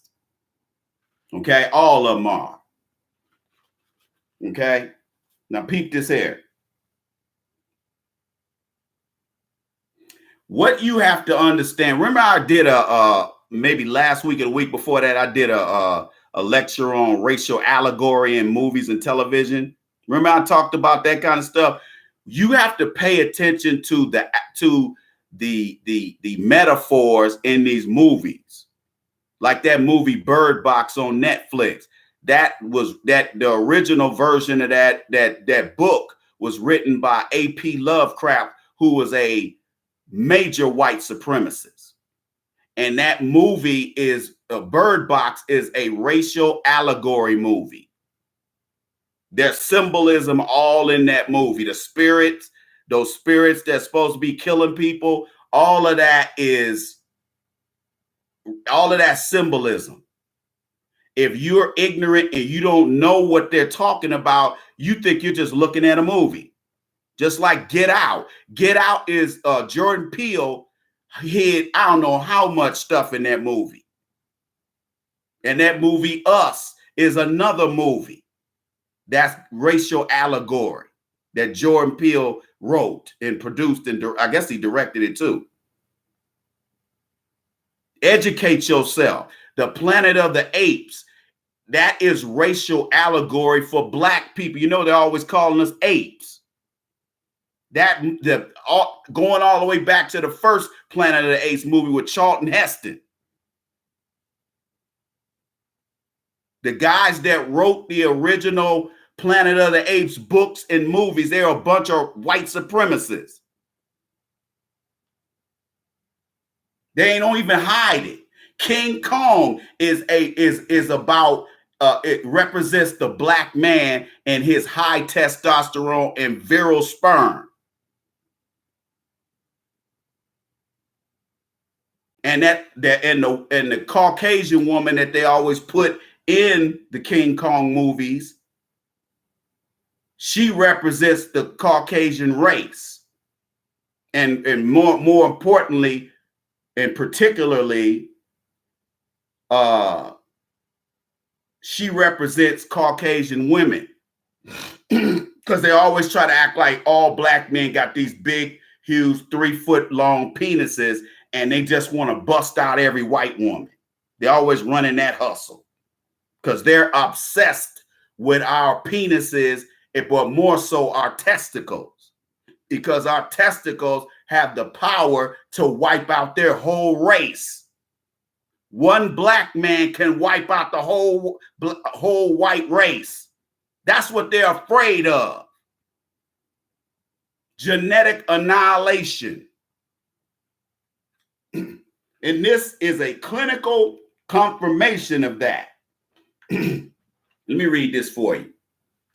Finally, major documentation in Western literary symbolism that explains the origin of the global white collective's alienation and unconscious awareness of this fact is the stark symbolism of the profoundly important work of Edgar Rice Burroughs, the author of Tarzan. Let me pull this up.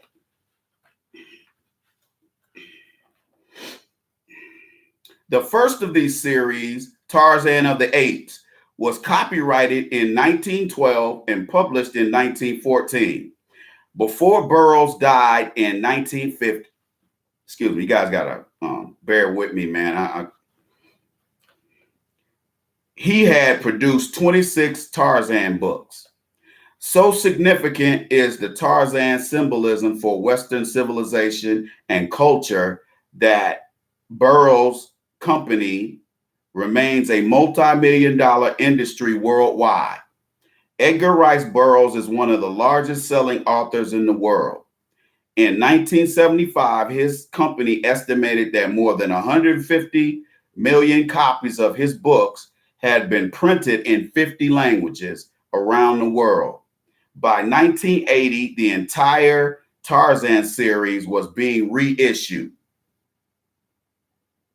Tarzan is the story of a British baby, Lord Greystoke, who was abandoned in Africa at the age of 9 months after his parents died. The great black apes then took care of him, as a passage from Tarzan of the Apes relates. The hunger closed the gap between them and Lord Greystoke, nursed at the breast of Kala, the great ape. It is a short leap through the symbolism to decode that 9 months after conception, a white albino mutant was born to African black parents and then abandoned. That's how those mutated Africans, they were cast out because they looked so much different than other Africans. So what happened is this collection of albino Africans migrated northward up to what is known as the Caucasus Mountains in southern Russia. And over the years, they mutated another time to create what you see today, was just the stringy-haired Caucasian. Y'all following me now? You can get mad if you want to. This is the truth. This is written by a board-certified black woman psychiatrist, MD. So you ain't got nothing to say. You can't dispute nothing in this book.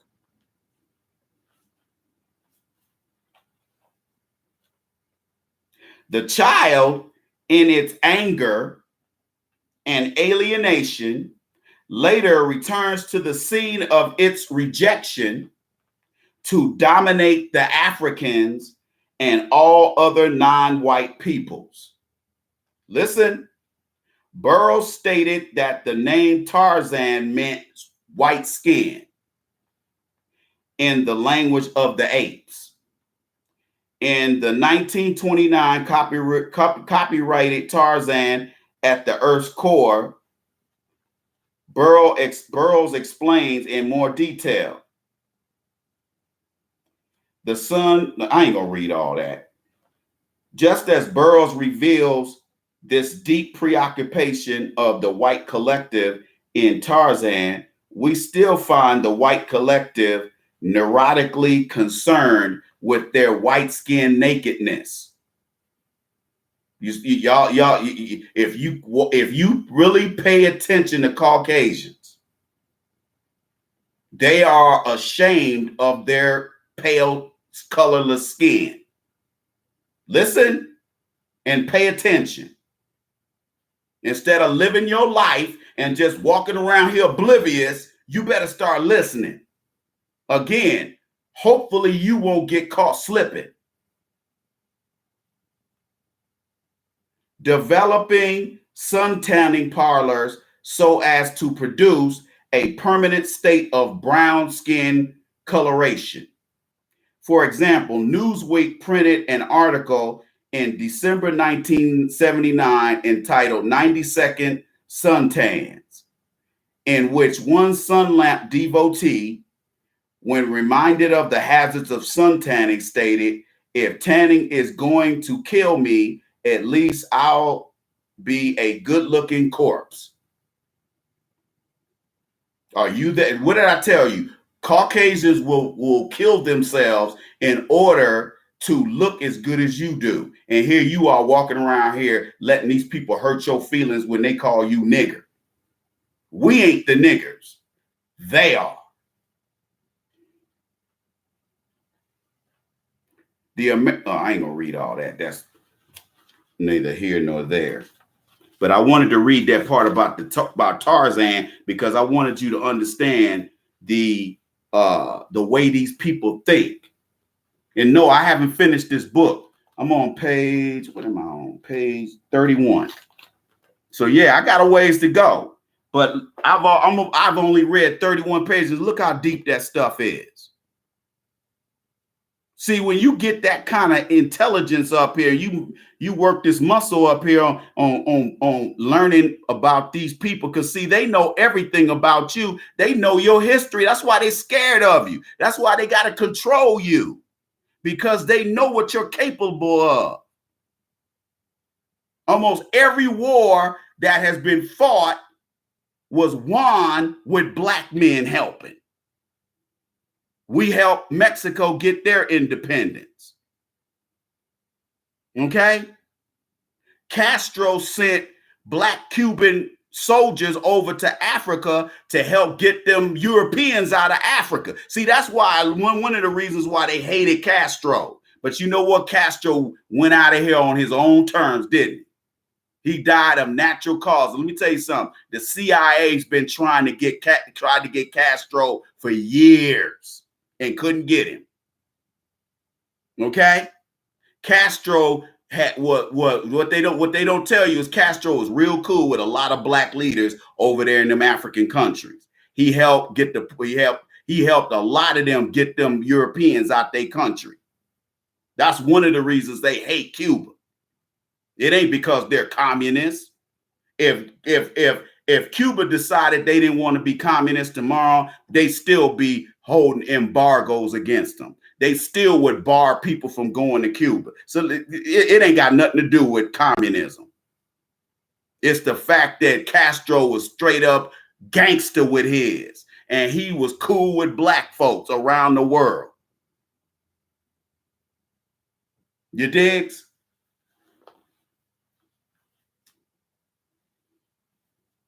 Did y'all see? I know y'all gonna get a good laugh off of this. Negroes.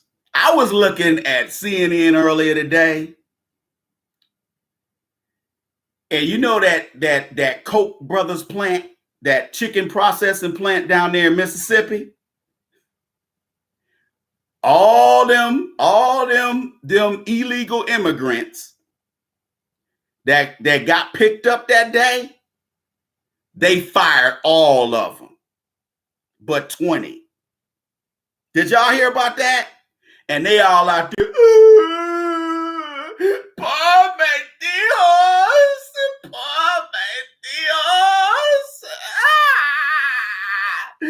help us, black people, help.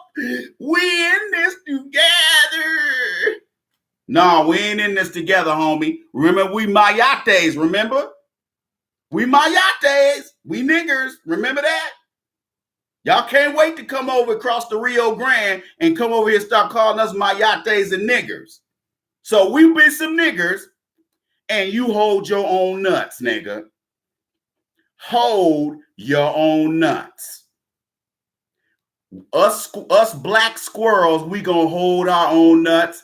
I suggest you hold yours. You digs?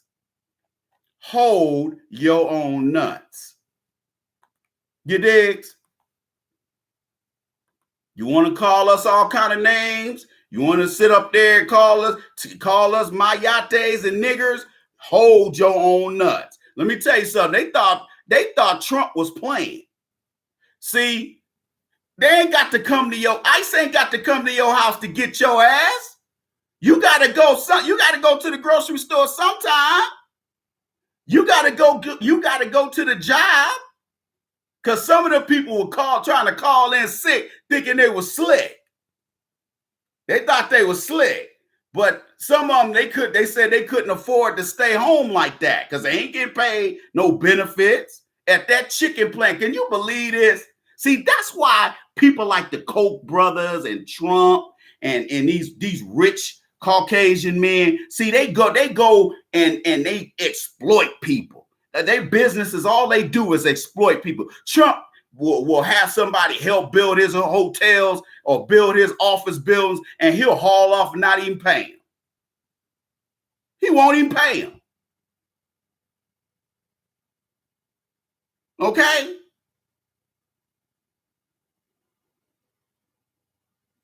And they down there working at a plant that has no benefits. I think they barely pay about $11 or $12 an hour.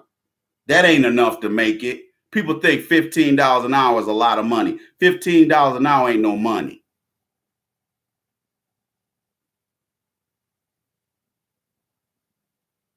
$15 an hour ain't no money, people. You understand me? That ain't no money.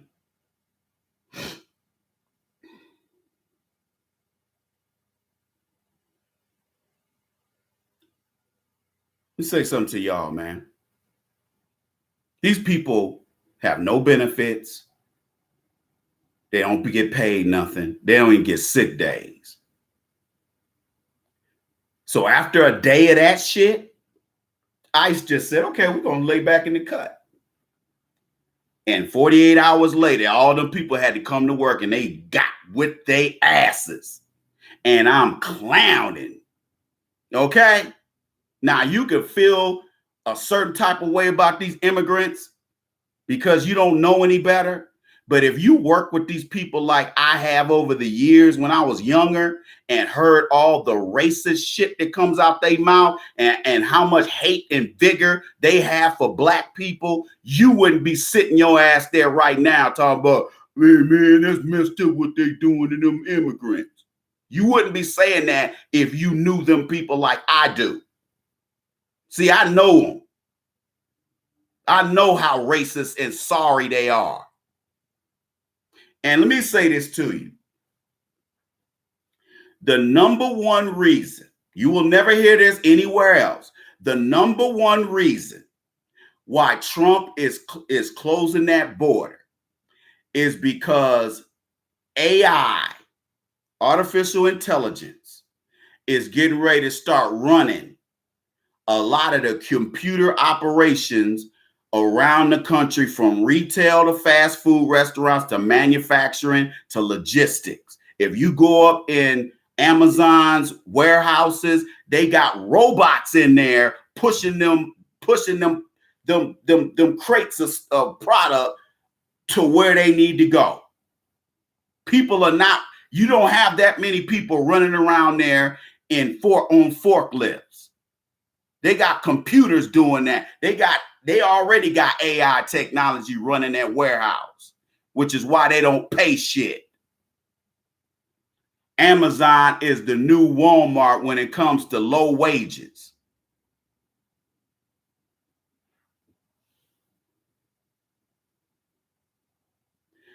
The number one reason why they're trying to keep more of these people from coming in here and getting rid of the ones that are here is because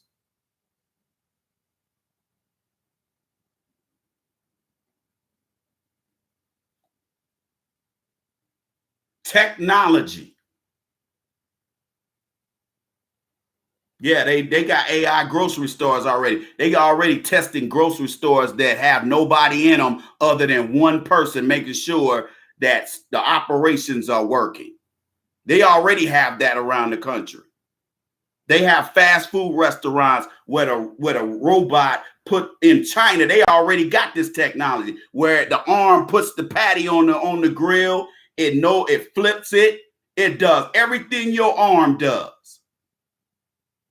How long do you think before that technology comes to America? This is why I keep telling y'all that you need to be making sure your kids go to learn how to write code now.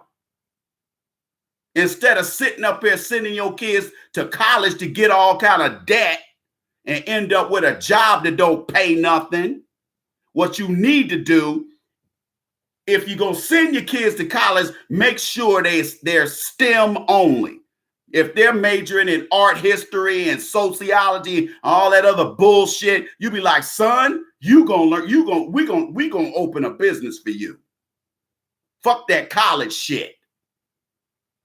I'm gonna have you take some accounting classes so you know how to do accounting. I'm gonna have you take some of these business classes, but I don't care if you get a degree because you need to compete. A 4-year degree today, especially with a black person, is useless to you unless it's STEM, unless you majored in STEM. If you didn't major in STEM or business or accounting, you have wasted your time. You're wasting your time learning how to be a teacher. You're wasting your time learning how to be taking sociology or social science. You're wasting your time. You're wasting your time majoring in history.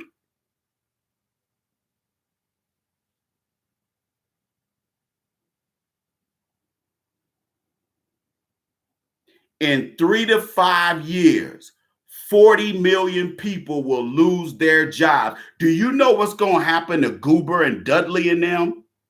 Do you see how many ignorant mayonnaise sandwich eating Caucasians are out here who are dumb as a doorknob?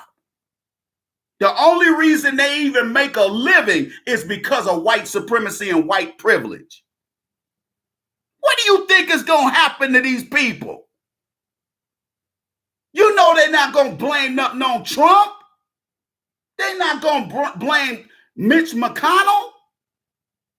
No, they going to take their anger out on the nearest black person.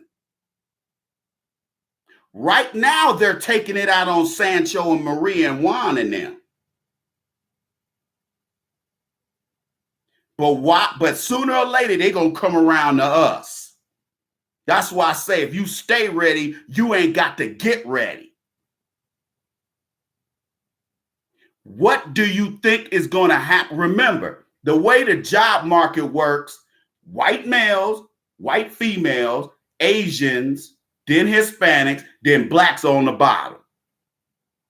If 40 million people in the next 3 to 5 years lose their jobs to AI technology, most of the people who are going to lose their jobs are going to be the people at the top. It's going to be white males and white females. And then everybody else. So if you get off the corporate plantation now, you might be okay. But AI is getting ready to render all of us useless. They don't need black labor, which is why they don't want to deal with us. They don't want to hire black men in the workplace for obvious reasons. They don't want you bringing that bacon home so that you can live a nice life with your black woman and your black children. And because you got black men who won't learn, that don't want to face the fact that this is happening, and that these people who are coming over here, who are coming in this country illegally, these people are coming over here to replace you in the workforce. So if you work at a place that's becoming increasingly automated, it's just a matter of time before they get rid of you for whatever reason.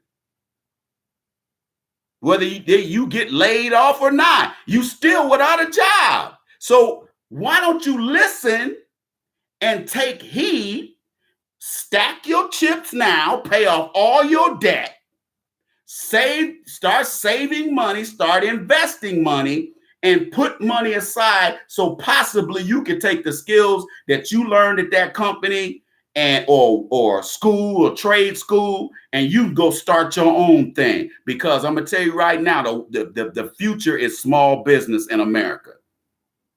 See, I do my research. I'm always ahead of the curve. You ain't gonna never catch me slipping, dog.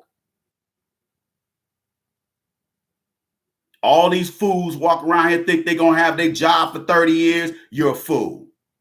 You will be unemployed. 40 million, and that's just an estimate that 40 million people are going to lose their jobs. What do you think these barbarians are going to do when they see that they're losing their jobs, and it's really Trump and the Koch brothers and all these other folks that took their jobs away from them? What do you think they're going to do? Huh?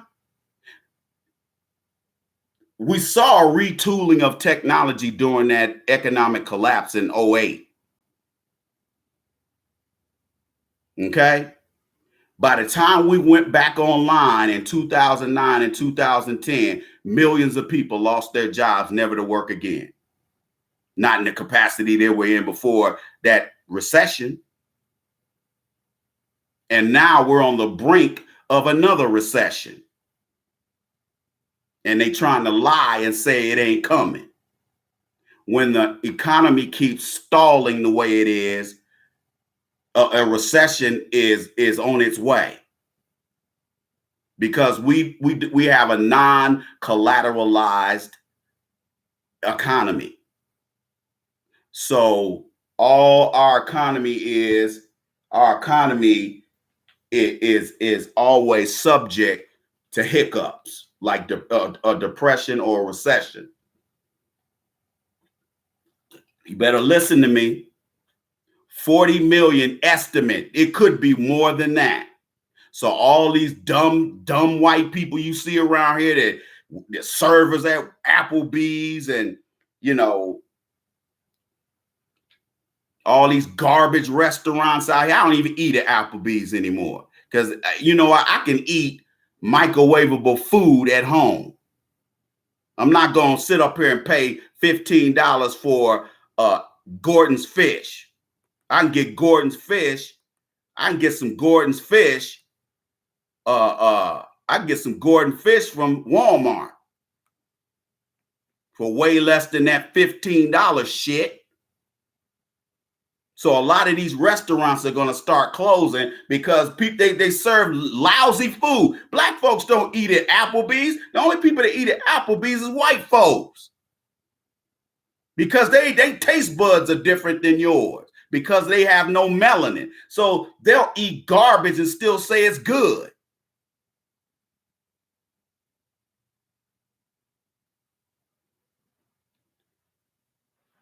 What you mean STEM is competitive?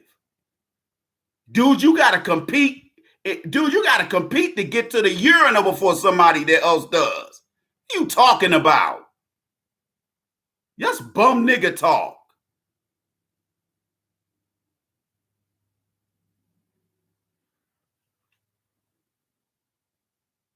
You see how black men talk? You see how they think? STEM is competitive. Dude, you got to compete for everything in America. That's just the way this country's set up. And if you think you don't have to compete, you're a fucking fool. 40 million people are going to lose their jobs. One of them might be you. If you work at a tire center, you work at Discount Tire making peanuts, or you changing oil at Jiffy Lube, you're going to be out of a job. If you do non-skilled labor, you are going to be out of work. Changing oil ain't a skilled labor job. Now, a mechanic, yeah. You're an auto mechanic and you ASC certified, then you ain't got to worry about working for somebody else. You can work out your garage. All you got to do is charge less than what these fools are charging. Everybody on their street will be coming over there getting their car fixed from you, especially if you do good work. You digs? Start thinking like an independent person. Because if you sitting around talking about STEM is competitive. See, that's I done gave up, throw the white flag up talk.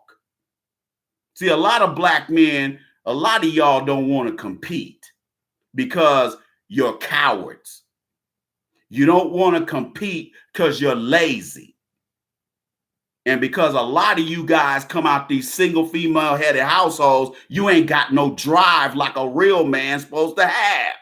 You have no leadership skills. So in your mind, it's just give up. I'll just work at Walmart. Make this $10 an hour.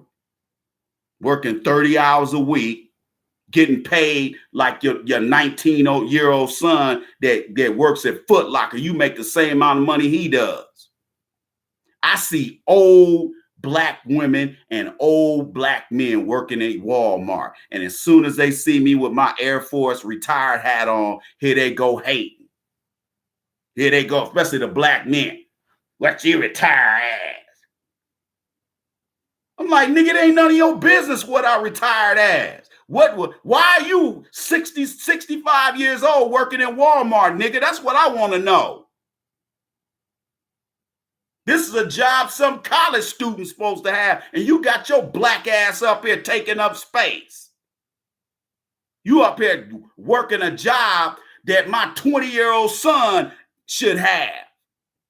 And you a grown-ass man working in Walmart, rousting baskets. You over there working a cash register, making $12 an hour at your age. You goddamn loser. See, we got to start calling bum-ass niggas out. Just cause you old don't make you an elder. You just an old nigga. And we need to call you out for your old nigga ways. Fuck out of here. That's why I ain't got respect for a lot of black men in my family. And on both sides of my family. Because a lot of these niggas be fronting and lying and trying to act like they balling and they ain't got shit.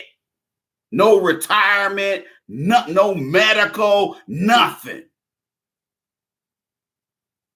Ain't got shit. You don't deserve to be called no elder. You just an old nigga.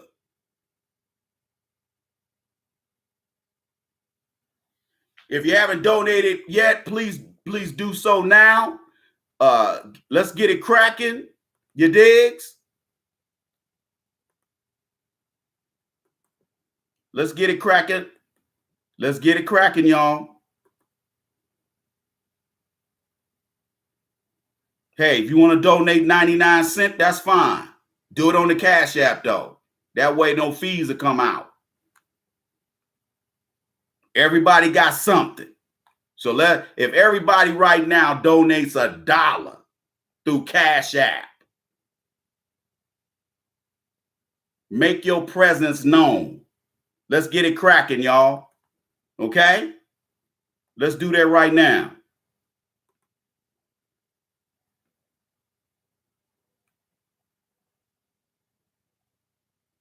What the heck?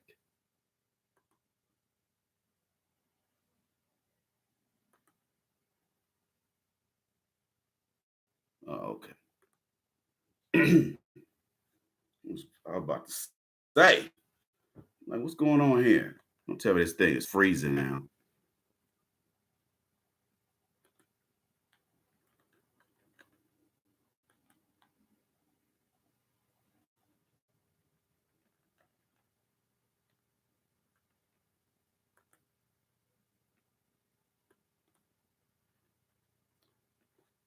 $40 million people are going to lose their jobs in 3 to 5 years. And it doesn't matter if you're a young man or young woman. It doesn't matter if you're middle-aged like I am in your 50s. It doesn't matter if you're 60, 70, 80 years old and you're in the workplace. Doesn't matter. Joblessness, unemployment affects everybody. Okay? If you are low skilled or no skilled, and you're working in a capacity that anybody can work in. If you're a server, if you're a cook, if you are a warehouse worker, if you are a, what other kind of unskilled labor? Fast food, fast casual, retail, you can ready to lose your job in the next 3 to 5 years, dog. They, like I said, they're already testing grocery stores with computers in them, with no workers. You walk in there, you can either go on the app and shop and buy everything, and then you put codes in, and then you get your food out.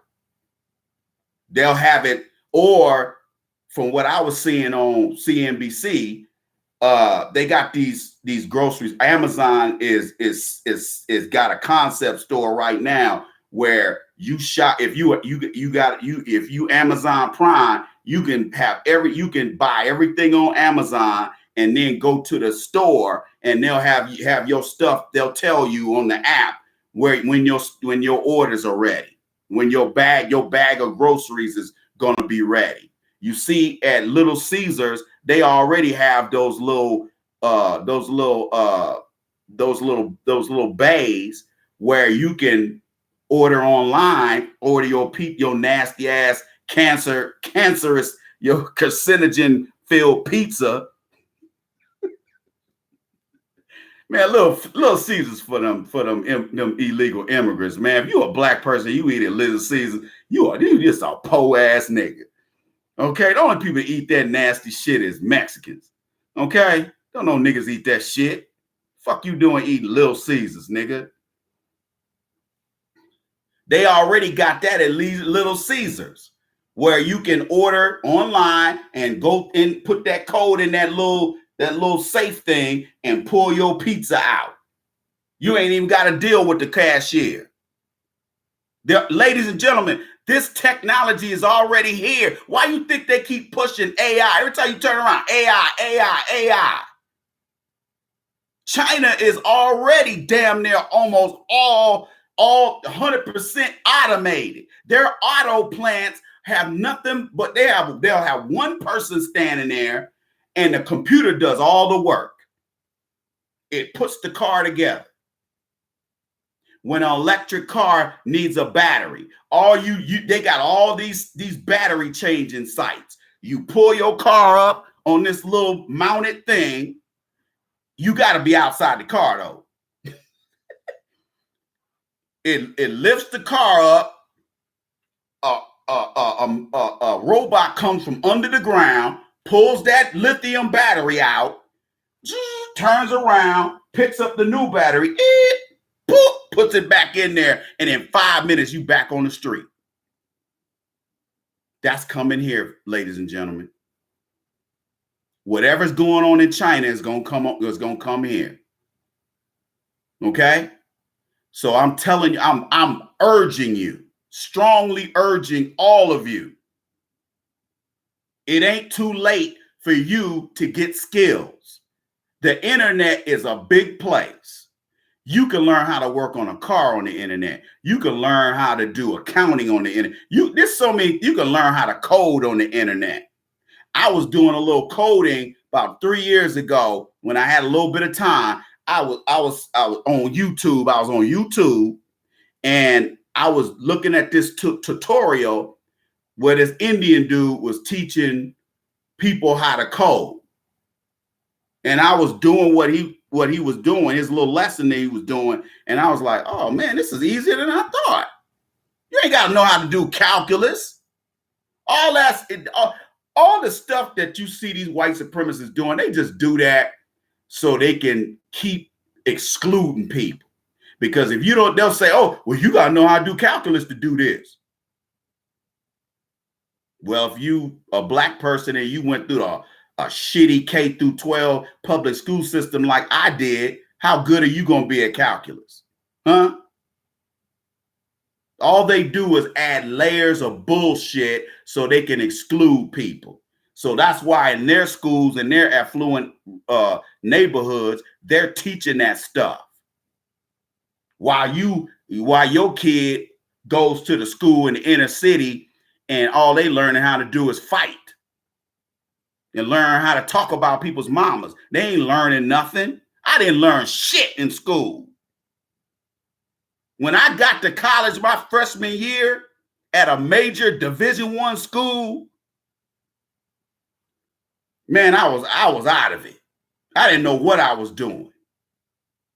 The only class I excelled at was English.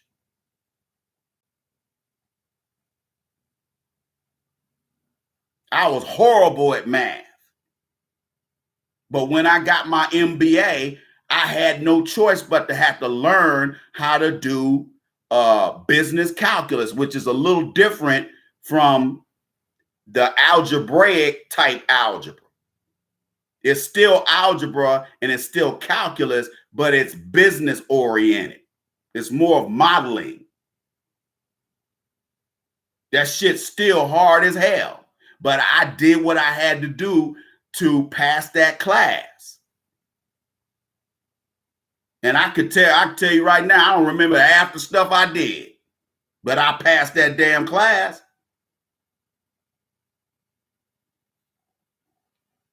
I was horrible at accounting when I tried to take accounting classes at the junior college level when I was in junior college.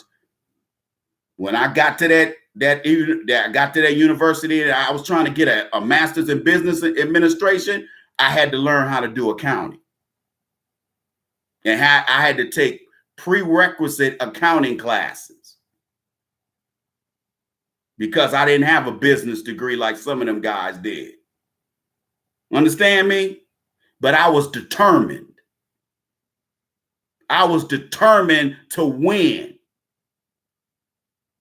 See, you don't have that warrior spirit where you want to win at all costs. Black folks want to lose at all costs and then whine about it and call somebody a racist. I get tired of all these people calling Donald Trump a racist. And yet you can go on the internet right now and see Al Sharpton's fat ass sitting all up on, look like he's sitting in Trump's lap. All these black folks hugged up with Trump. They wasn't calling them, Al Sharpton wasn't calling them racist then, was he? But he a racist now. Huh? Come on now. Donald Trump and Mike Tyson were damn near twins running them streets. But all of a sudden now he a racist. Got a lot of black hypocrites out here, ladies and gentlemen.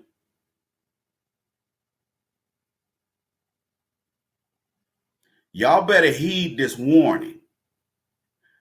40 million people estimated will lose their jobs in 3 to 5 years to AI, artificial intelligence. All it is an algorithm. And this algorithm will tell servers what to do. It'll tell robots what to do. And instead of having 20 IT people running shit, now you're only going to need one person. All you're going to need is that IT engineer and not that motherfucker that went to ITT and got that little raggedy ass network specialist degree. That's useless. This is somebody that's got a computer science background. They got a computer science, at least a minimum of a computer science degree, not some fake ass IT certificate or fake ass BS and IT motherfucker that come from one of these bullshit ass colleges. If you didn't do any coding and programming, your degree is useless. All you gonna be is a technician making $15 an hour. They got people in my family talk that shit about IT. Man, I'm in IT. Nigga, you a technician. You at the bottom and you got a bachelor's degree, nigga. You ain't nobody. You a goddamn peon. What person goes to college and end up being a peon? Only black people. That's why I say a college degree is useless today.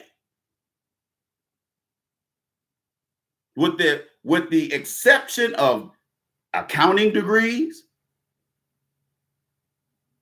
because business management is a waste of time. Business marketing is a waste of time. That's a waste of time. Accounting is, you will always need bean counters. And STEM, science, technology, which covers, like computer science, all that shit, engineering, and then math. If you're not majoring in none of that, you wasting your time. You going to sit up here and get $50,000 in debt, and you ain't going to know how to pay that shit. Don't waste your time like that, black man. Don't waste your time like that, black woman. You might not like me. I'm not asking you to like me. I'm here to give you information. I ain't here to be liked. Problem with black people, we always looking to like somebody. Get off that dumb shit. Think critically. Critical thinking, objective thinking. Liking somebody is that's an emotional response. Stop looking for somebody to like. Stop looking for some white person to save you. It'll never happen. A third of Black people are considered impoverished. They fall below the federal guidelines for poverty. And then you have another third of Black folks who are hovering right over the federal guidelines to poverty. And then we have a third of Black folks who are middle class and up, which is some of y'all, some of all of us. Don't let these people tell you that all Black folks in America are doing well just because of Oprah, Michael Jordan, Magic Johnson, and a couple other Black folks. Don't get fooled by that white supremacy Jedi mind trick. You remember that 40 million people are getting ready to lose their jobs. Don't let that be you or your children. If you got children who are getting ready to graduate from high school, or you got young adult children, they just wasting their time working at Home Depot and working those bullshit ass job, working temp job. You don't have your child wasting their life like that. I've been there. I worked them bullshit ass temp jobs when I was 19, 20, 21 years old. Don't get into that shit. You don't want your kid to end up working for somebody for 10 years and then getting laid off, and then now they back at your house with nothing. That's how we get caught out there like that. We get caught out there because we just want a job. We just want somebody to pat us on our head and give us a job in them white companies.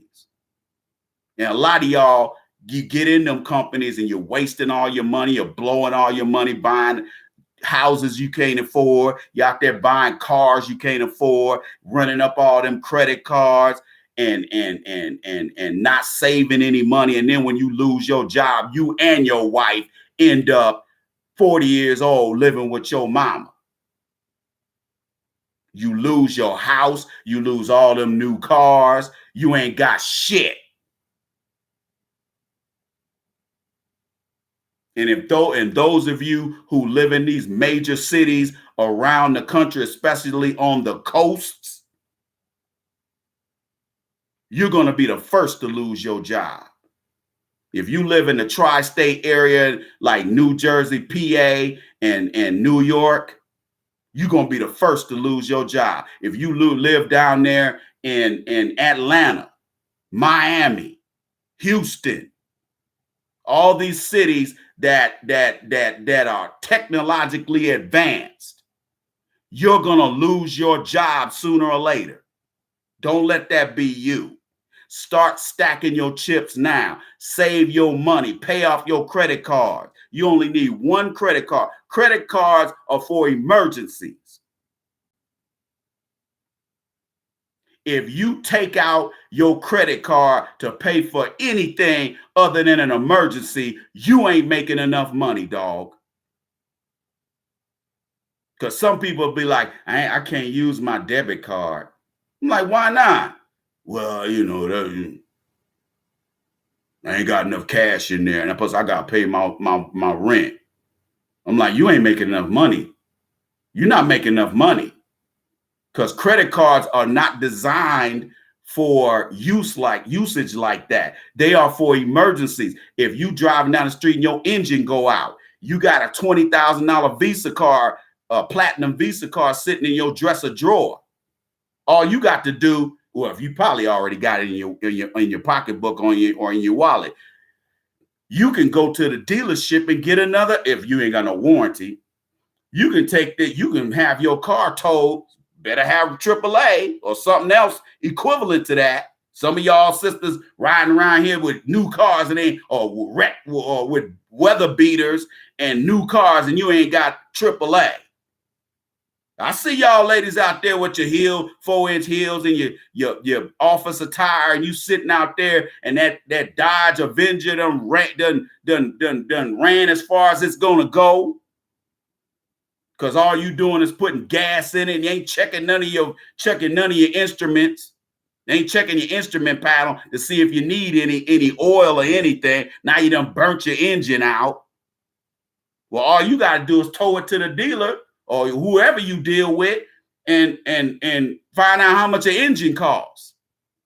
That engine gonna be $3,500 to $5,000. The labor on it is gonna be $2,500 to $3,000.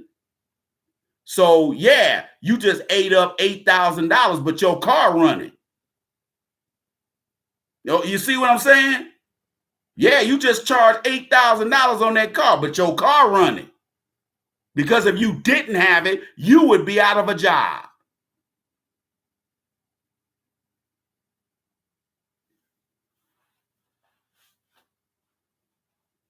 Buy your cars in cash.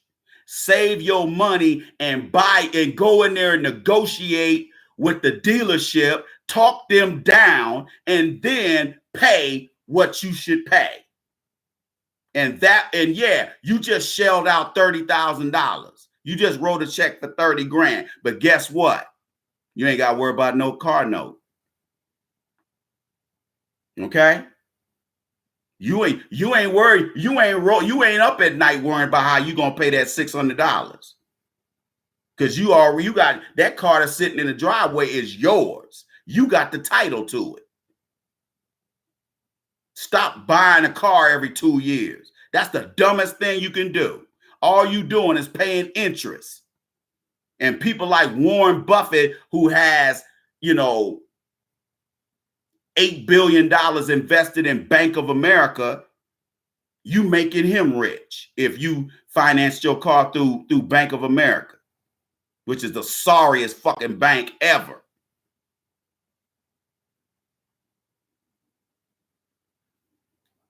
You digs?